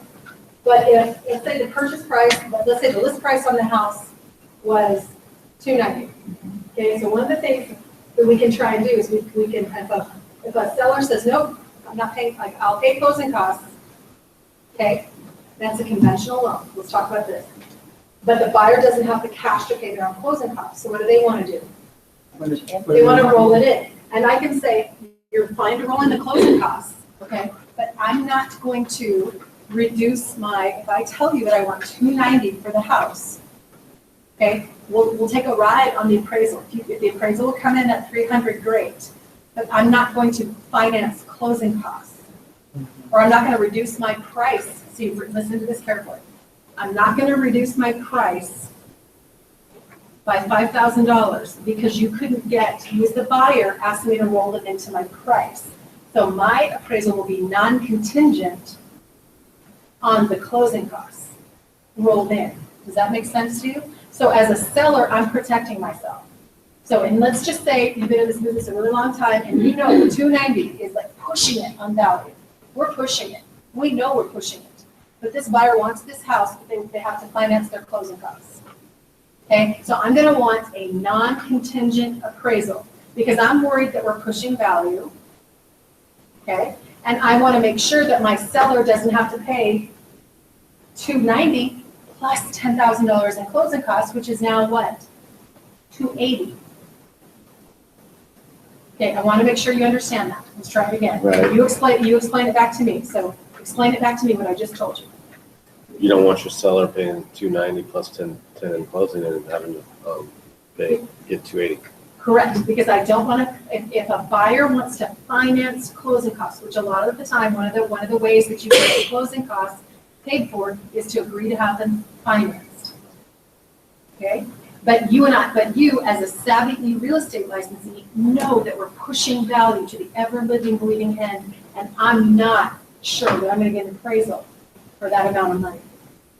Then I'm going to make sure that I'm non-contingent. Now, if I do have a VA or FHA offer, are you ready for this term to put in your counter offer? Okay. Sales price will be adjusted dollar for dollar if appraisal does not meet sales price for either you can call it closing costs or concessions. Well, then how would that affect that VA, FHA amendment that you have to put in? All you're saying that you're going to have to accept the appraised value. Right. But I'm saying that if you roll $10,000 of closing costs in, and I'm taking a ride with you, I'm just going to tell you that, fine, But if I don't get that appraisal, I'm going to adjust the sales price dollar for dollar for the amount of closing costs you get in. So what does it splitting the difference or? No, what this is, now, I'll make sure, so from a seller, so here I am with my poor seller, and we get an offer, okay? And they've asked us to pay $10,000 in closing costs. And you and I are sitting here, and I've told you from the very beginning that I don't think you're gonna get more than $290 for this property. And I read appraisals, and I know what appraisals are coming in at, okay? And I know that appraisals are starting to come in low, or they're not granting us dollar for dollar for closing costs, okay? So because I'm savvy, I'm gonna be saying to you, we need to make sure that we cover you in the event that this appraisal does not come in. So we will counter you. Yes, we'll agree to pay your closing costs. If property appraises, you get dollar for dollar. If the appraisal does not meet sales price, we're gonna adjust normally means down. We're gonna adjust sales price dollar for dollar for closing cost assistance. So your buyer's closing costs that they wanted, that they asked for, might not happen. Correct. And if the buyer signs that, they understand. Basically, it's kind of like, I'm willing to roll the dice with you at Vegas. I'm willing to roll the dice, but I'm not willing to reduce my sales price $10,000 to pay your closing costs. Now at that point, can the buyer still get out if they don't have? Not if they agree to that term, they cannot, that's a contract. What if they don't have the money? Then that's a different thing. And Then I might be in either the position of saying, okay, Mr. Seller, we rolled the dice, we came in at $295. Well, I only want to pay $5,000 in closing costs. And then Honeycomb can say, Teresa, they can't buy this house without the closing costs. And then you get to make that decision. But now what do we know? We know we've got a sales price, or we've got an appraised value. So basically they rejected your offer. Not, and they didn't reject your offer because we're already past the offer stage. What we've had is we've had this thing come in Okay. that says the bank, remember, who is this for? The bank. The bank. The bank is only gonna lend it to this.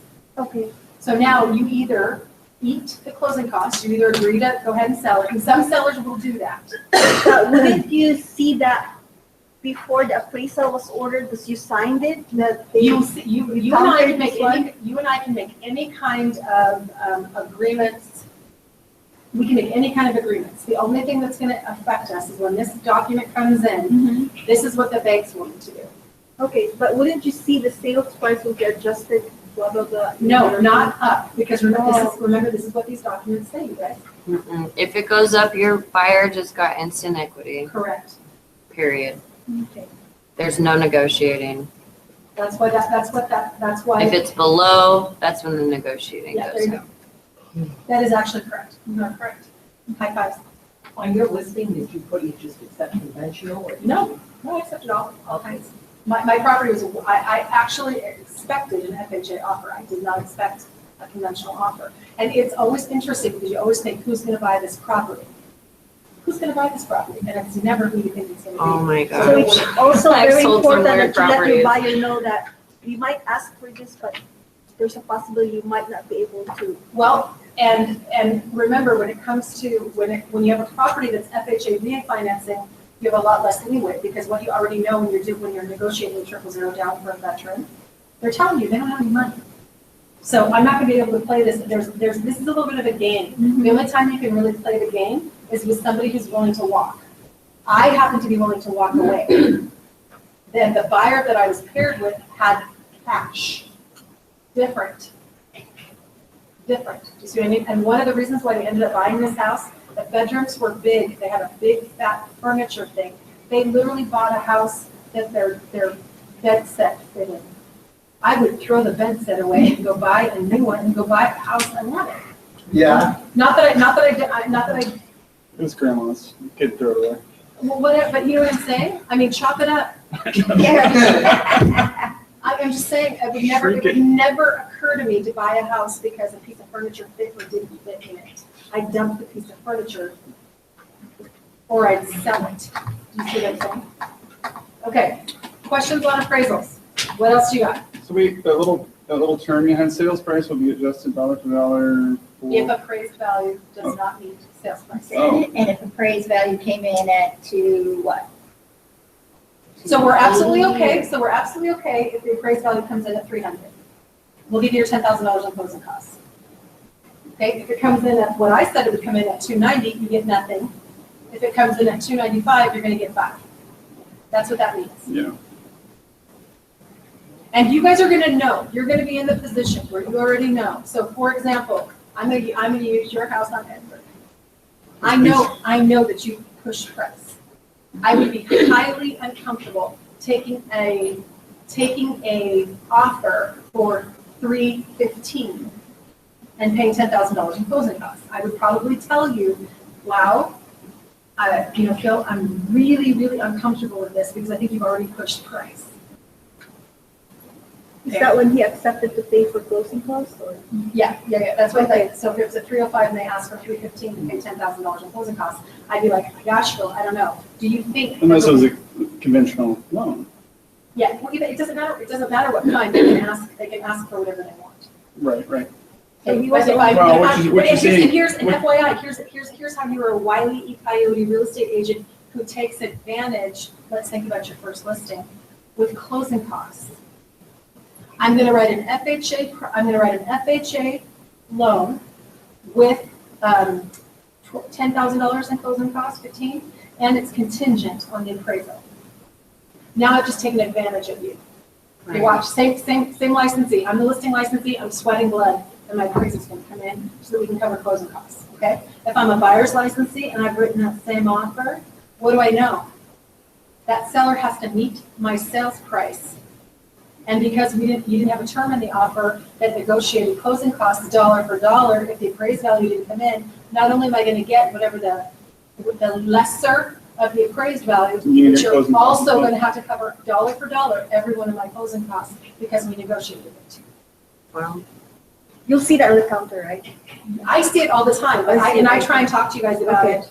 But here's where I need you to start, like, putting some, like we're building a Lego dream house. I need you to start clicking these Legos together, understanding that I can go in and I can be like, I'm gonna use FHA finance and I'm gonna ask you for $15,000 in closing costs, and I'm gonna make it contingent on the appraisal. And you're a new licensee, you're just thrilled to get an offer, and you just take that. Or you're a crazy seller and your licensee is out of town. But if it's if it's FHA, I mean, it doesn't matter. Like if somebody says it's contingent on appraisal, you can just say, okay, we'll accept your price, we'll You accept would your have to closing have- costs. You would have to have that term. This is what I'm trying to tell you. If I get an FHA or a VA or whatever, Mhm. and you pushed my price to cover your closing costs, Mhm. I'm gonna put that term in. I'm gonna say closing costs are contingent on the higher appraisal, and we will negotiate closing costs dollar for dollar, meaning if I'm not gonna pay closing costs because you pushed. Yeah, okay, yeah. And So then, that's where that term, you would plug that right in. It doesn't matter what kind of financing. In the case that you're gonna roll in closing costs of the Correct. price, go from 300 to 310. It better appraise for 310 because if it doesn't, Especially for high. yeah. You know it, and see, Yeah. I know that your property is listed at the tippy top of the market. Yeah. Okay. Not much okay, let's less, say, but I'm this naive seller. Yep. And I'm saying, nope, this piece of appraisal is completely wrong. My house is worth $1 million. Sure. What are your options? What are my? I can cancel the sale and go back on the market, or you can't, a seller can pay for another appraisal. Did y'all get that? There are many sellers out there who have paid $750 to gain 1,000. Okay, Now, again, then you start getting into what's realistic. right, Do I think another appraiser, what do I know about appraisers? they all work the same. They all work with the same system, they all work with the same MLS. But if your seller, when you make the counter offer, that seller pays for up to $5,000 in closing costs, and then the seller accepted that. Yep. It doesn't mean that if the appraisal came for the dollar per dollar, it was already accepted, that whatever the appraisal will come in, they'll still pay the $5,000 closing cost. Correct. Okay. if you're missing that one term that I just gave you, Yeah, the seller. then that means it doesn't matter what the appraised value comes in at, the seller's giving you 10. It doesn't matter if, even though you're at 290, it comes in at 280, and you've negotiated $10,000 in closing costs, then you're getting the property with closing costs. Okay. That's good. Any questions on that? I feel like I'm blowing your mind. You guys look like your minds are just like, Because there, No, what's going on is there's so many options that it's different, offers are different, right, written differently, but then a word or two can alter the whole thing. correct. That is why, if you're a listing licensee, you're looking for certain things. If you're working with a buyer, you're looking for other things. It's just a mere check on the is and is Correct. not, is, That is why I don't want you sending offers without me taking a look at it. And I don't want you accepting an offer without me taking a look at it, because I actually know the difference, and I could, in a certain situation, give you a term that would protect your seller, especially if somebody had really pushed on price, and of course, that's why sometimes, people are coming in and having to take a look at their CMAs, and you knew when you went price this property, right? You knew that they were. It was hot. And what did I say when you listed it? I was like, oh my God, I totally hope you get an offer. Why? Because it'd be great. Oh my God, no. Well, because of your property. It would make my property more valuable. Yeah, I was like, oh my God, I totally hope you get this. Okay, do you see that? Okay, questions on appraisals? How about why is when you order them so important? Because if you do it before the home inspection, you might not go to closing table. And then you just lost $750. More than, that's a very difficult question to answer, because appraisals are now attaching to properties, and they're now attaching to who ordered them. Okay, so why I want to be careful about this which is why, do you remember the gal at the mortgage company that's pushing Honeycomb so hard to order the appraisal? Okay, because first of all, that appraisal now is attached to, and it was Alaska USA, right? So now, and if that buyer didn't buy that property and already used that appraisal, that another buyer would have to finance that same loan program, and they would have to go with Alaska USA, which how often are you going to get that magic circumstance to happen? You're not. I had a lender transfer It is- a VA appraisal, but they had to be under their list, and thank God they were. Yeah, and so, used to be, now watch this, used to be that a conventional appraisal was good for an FHA or VA.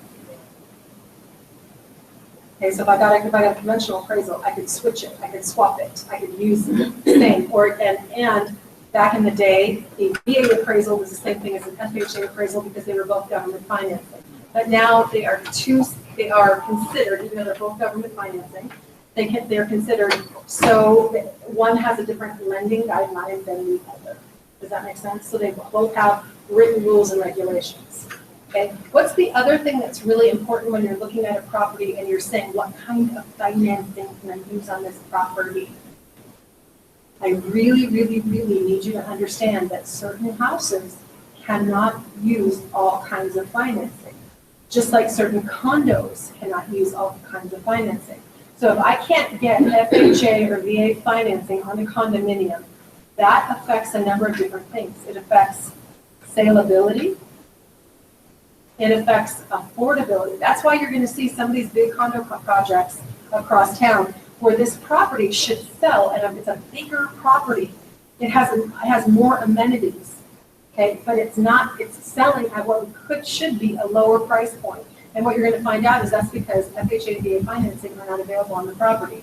Typically, that has to do with owner occupancy limits, and or they've had a problem with their association and their reserves, okay? Like they didn't reserve enough for a big fat repair, so now the reserve requirement is down and there's assessments or something like that. So there's just a number of, and then remember I told you about the, I hate it when I just lose the name of the association. The one that's right across from Lisa Gaia that had a fire.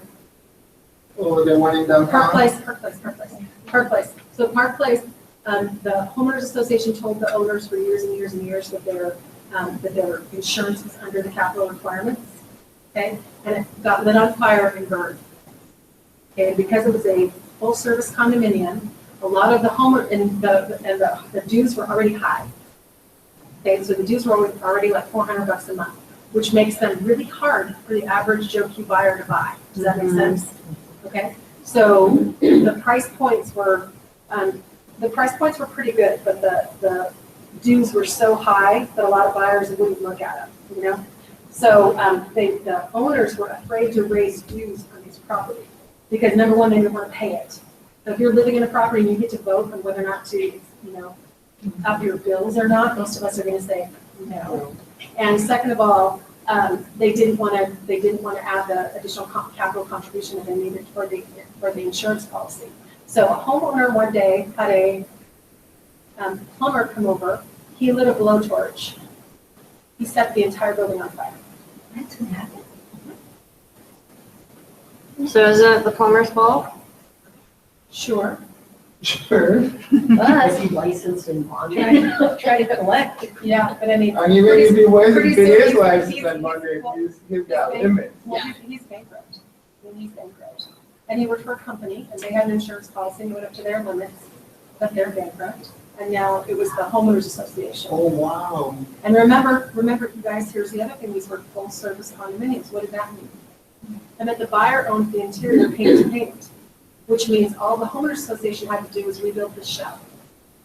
The homeowner still had to go in a shell and add rooms, bathrooms, kitchen cabinets, countertops, everything. That's why they have to insure, a different kind of insurance for the inside of your house.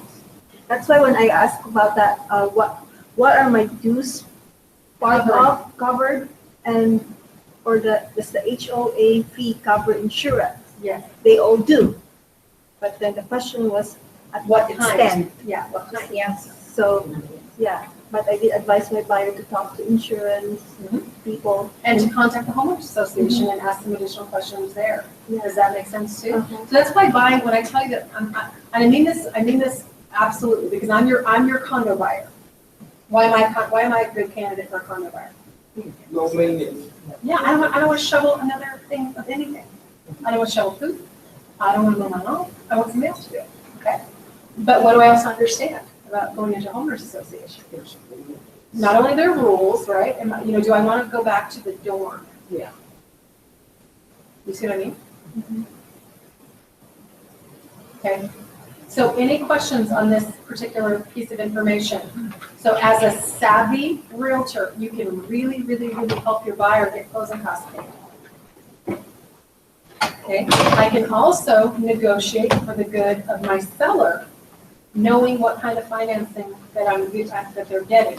I also have to recognize if I've got a property that I'm worried about in appraising, I need to be careful and look at the financing and write terms that cover that in my counter offers. Okay. And remember, most home inspection reports do not tend to get sent to the lender. I'm not saying that's good, bad, or indifferent, except for the loan programs that require, there's only two, that require a home inspection to go to the lender so they can ensure that the property is in good condition. Now, one term you may see is that no third party may receive any documents without the other party's permission. No third party may receive documents without the other party's permission, and no third party may receive documents without the other party's permission. That means that you're agreeing in your purchase and sale agreement not to distribute reports to other parties. Okay, I don't see that term written very often, but that's actually what that means. And if you're a listing licensee, you tend to be negative about the home inspection report going to the lender. If you're a buyer's licensee, you tend to be more positive, but you don't care. Okay? All right, any other questions when it comes to this stuff? I feel like I'm hurting your heads. This feels like a low energy day, guys. This is a Wednesday. What is up? This feels like a low energy day. I think everybody's still recovering from the long weekend. Is there a lot of drinking involved here? I didn't drink I nothing. never drink. 3 cups of coffee this morning, Yeah. still like, huh? I know. And I do not find myself to be boring. I never think I'm boring. You're never bored. I know, right? I never find myself to be boring. This is like the home stretch of. It I is, think you people guys, just know. it's almost over. Whoa, I know one thing I do want to talk to you guys before you get out of here. I want to talk to you about your daily schedule. your daily schedule. What's your daily schedule? God, if they just Boot said camp. to come here, it's not, Exactly. what's gonna happen now? So remember when I started boot camp, what was I jacking you in? And I told you straight up, the reason why I start at 9 and we go to 1 is for what purpose? In the habit of doing that. Didn't To have get it. you in the habit of coming to work, because typically when people go to work, they actually start working. I don't know what it is about that. It's like getting up in the morning and getting out of your jammies. Something else normally ends up happening. You know what I'm gonna do? What? The thing, all those videos we saw of like the successful people. Yeah. Just picking up the phone. Yeah. I think if you like start your day off with like at least an hour of phone calls, sitting down and finding people to call, it's just kind of it just probably sets the tone. You know you're working for people. You're having to communicate at the top of the game because you're like not mumbling to like somebody you already know. And you have to like enunciate and think. If you drive I by think AT&T, will they give it's you a good. free home book, a book, white pages? You know, that's a really good question. I will tell you, are you ready for Do that this? today. That the phone books have been, they are required, phone companies are required to publish a phone directory.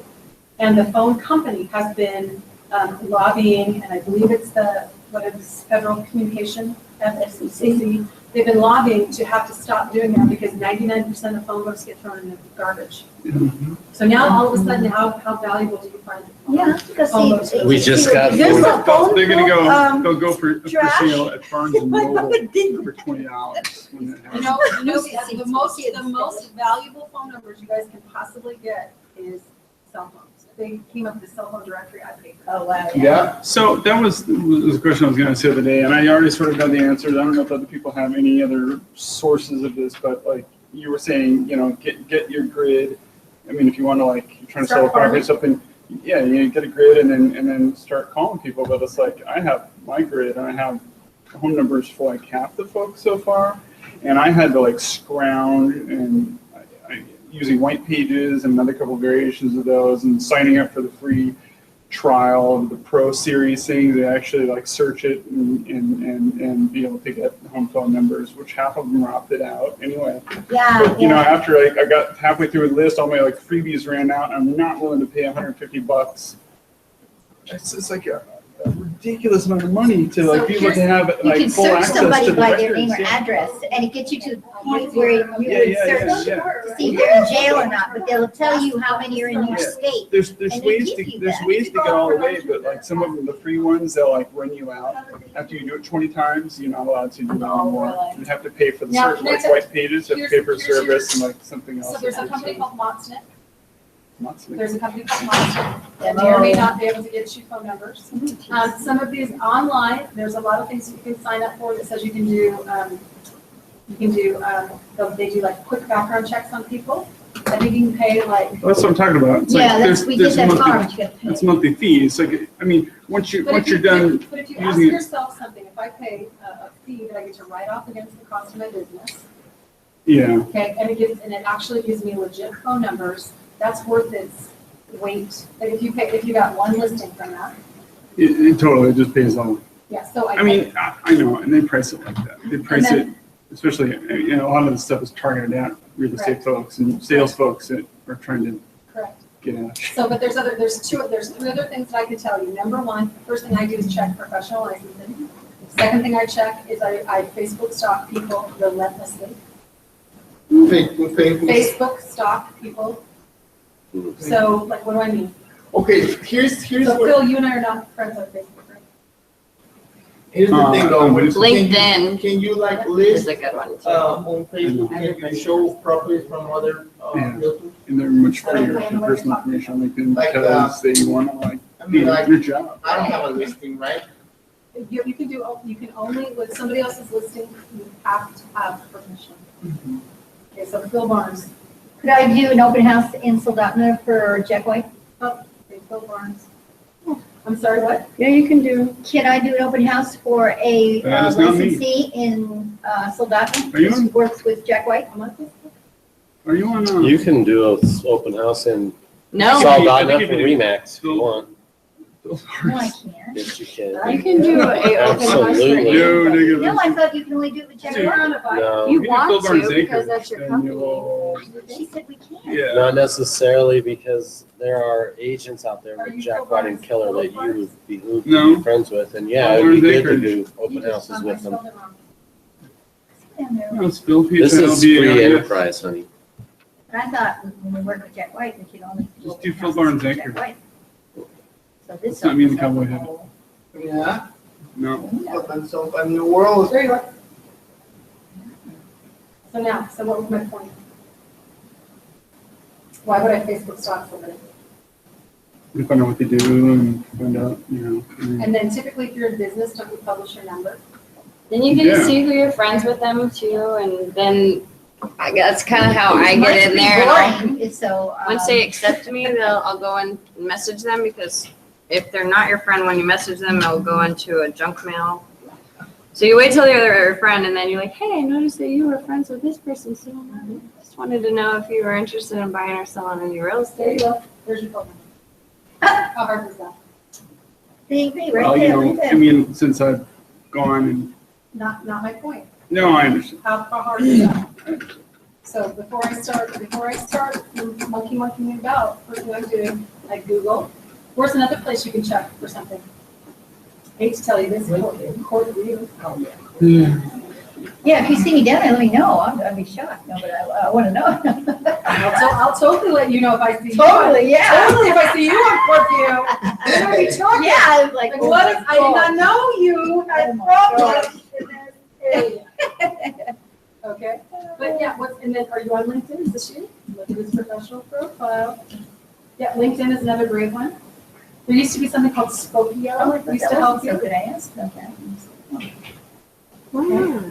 All right, and then again, how hard is it to get, so if I find out, so for example, if I find out that you're friends with someone, and then, oh, by the way, watch this. So let's go back to my Facebook page, right? So, we're gonna say, how many friends does you have? 99.9% of, I have 523 friends. Probably 99.9 are real estate agents. Okay, but let's just say I'm gonna go to, here's my daughter-in-law. Okay, and I'm gonna go to her, what, friends page? Okay, now all of a sudden, what? Now you have more. Now I have, do you see this? What's my point? What's my point? You see, So how do they see Connection. something from you? You have to. Watch this, watch me do something amazing. I'm so out of Facebook. Now I just added a friend, so I'm already friends with him. So let me just come down here and just say, okay, if I wanted to, I'm gonna go in here, I'm just gonna say add a friend. But don't they have to agree to it? Sure, but what do I care? Oh, really? Now, see, I- 99% of you will not even look, you'll just friend anybody. That's why all these porn is starting to come through on Facebook, and these sunglasses things are starting to come, because you don't care anybody who friends you. Oh, I'm Friend. very particular. See, so do I, I have to say. Yeah, I was very I'm particular. very Now I'm particular. trying to change my mind. No. I add everybody. I literally have to delete people to add more people. No, I'm like, I I don't know even you, I can't don't think with So so. once I get those messages of those people that are like not even here, I just go in their profile, see where they're at. They're probably in India or something. But what's my point? All you have to do is go in and you can send. So what do you friend get? request. Add a friend? Yes. So do I have are you and I friends on Facebook, Miriam? Yeah, we are. We are, okay. But watch me do this. Okay, so Miriam, I think, I'm lucky if I have 40, but that's me. I'm very. But that's why your Facebook business page would come in handy. I just made this up this weekend. Oh. And I've got 1,000 pictures. And he's not supposed to have all these pictures on. As you can see, I needed help. So Okay. someone down there said, well, let's do this. And then we got that up there. That's all I've How do done. you distinguish between it and your so business Bless you. page or personal you page? set up page up and you link it. So here's. Oh, okay. So I got 2 business pages actually. But here's my real estate guru page.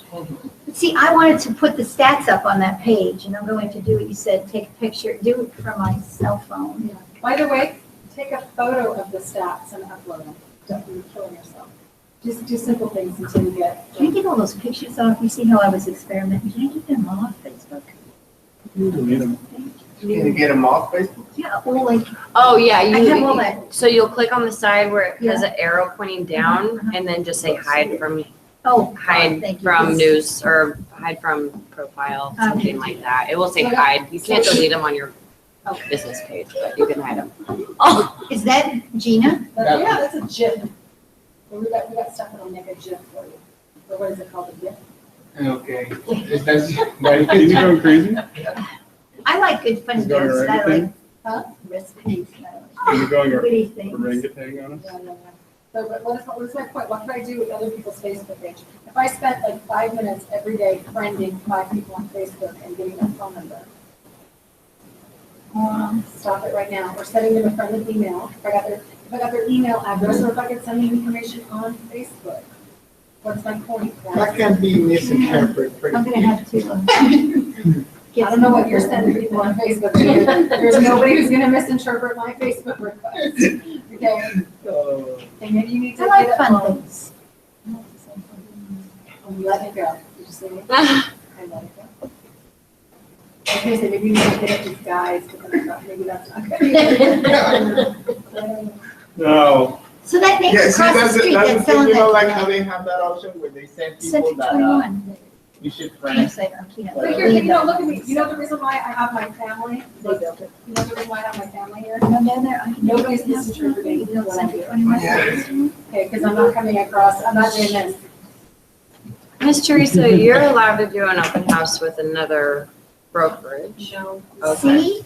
Didn't know that. I've never done it, but No, I'm you just, are not. You're allowed to do broken house. Who's your broker? we got quite. Yeah, what- I was But told I when can I do- first got hired that No, we you're could not. do open houses for Keller if we wanted. No, you are not. No, you could do, No, you you're can, not. you But I can can do coordinate, Jack There's White. not one human being in this country that will tell you that. you can coordinate multiple. But I can do open Jack houses. White and Yeah, I Select, know. right? Like if Keller's doing one and you're doing one down the You can do- street, you can like, You could do, like, you can do cross brokerages promotions. You could do Yeah. like a, and you did hear me tell you that. Yes. If I found out Yes. that there were 6 open houses going on in one neighborhood, I would do a progressive open house. But that does not mean I can do another company's open house. You work for one guy, Yeah, see. you work for your broker. All right. You can I didn't do open I houses. still considered Somebody- it, just so you know, I still considered it working for Jack White It is not working. because we're trying to bring the money No, in. no, no, I do understand that, but you cannot work, the statute and regulations. say I that haven't done it, I just misunderstood. I, No. for some reason, was thought that this conversation was, there are top producers with other companies that it would behoove you to get to know and maybe work out open house with. Did you get an email like Not that? open house, but yes, you can totally get to know them. Email. I'm not sure if I got an email like that. I did a bit ago, but then she cleared So- it up, so we cannot. My bad, I apologize, No, Mary no, Ann. no worries. Oh, that's okay. Oh, that's not, by the way, I think you had probably an honest misunderstanding. You always do go meet the top 20 licensees that's smart. That's smart big business, but you don't, you have, the only opens you can do are for your broker. Okay. Okay, and you guys are good, but I would absolutely do progressive stuff. I would, if I found out that there was other licensees who had, listings in those different areas, I would totally, try to do stuff like that. Are you busting in? I was. Okay, come in. Does everyone know Scott Myers? He's our brother in charge, an Eagle River. He's one of my favorite people. Hi, everyone. Is this where we're at? Or am I just interrupting to interrupt? Well, you totally are. All of the above. What would you like? But I would not just leave it be, right? Okay. Okay? Thanks for again. You're welcome. Hey, everybody, dismissed. Have a wonderful day. All right. Go Thank sell you some for letting me houses. interrupt. Anytime. He was supposed to come. He was supposed to come and do this entire book. I did, I came right now, so feel free to ask any questions. We're going tomorrow. Yes. Okay, I will be back tomorrow, actually. Oh, no, we'll be here. Okay.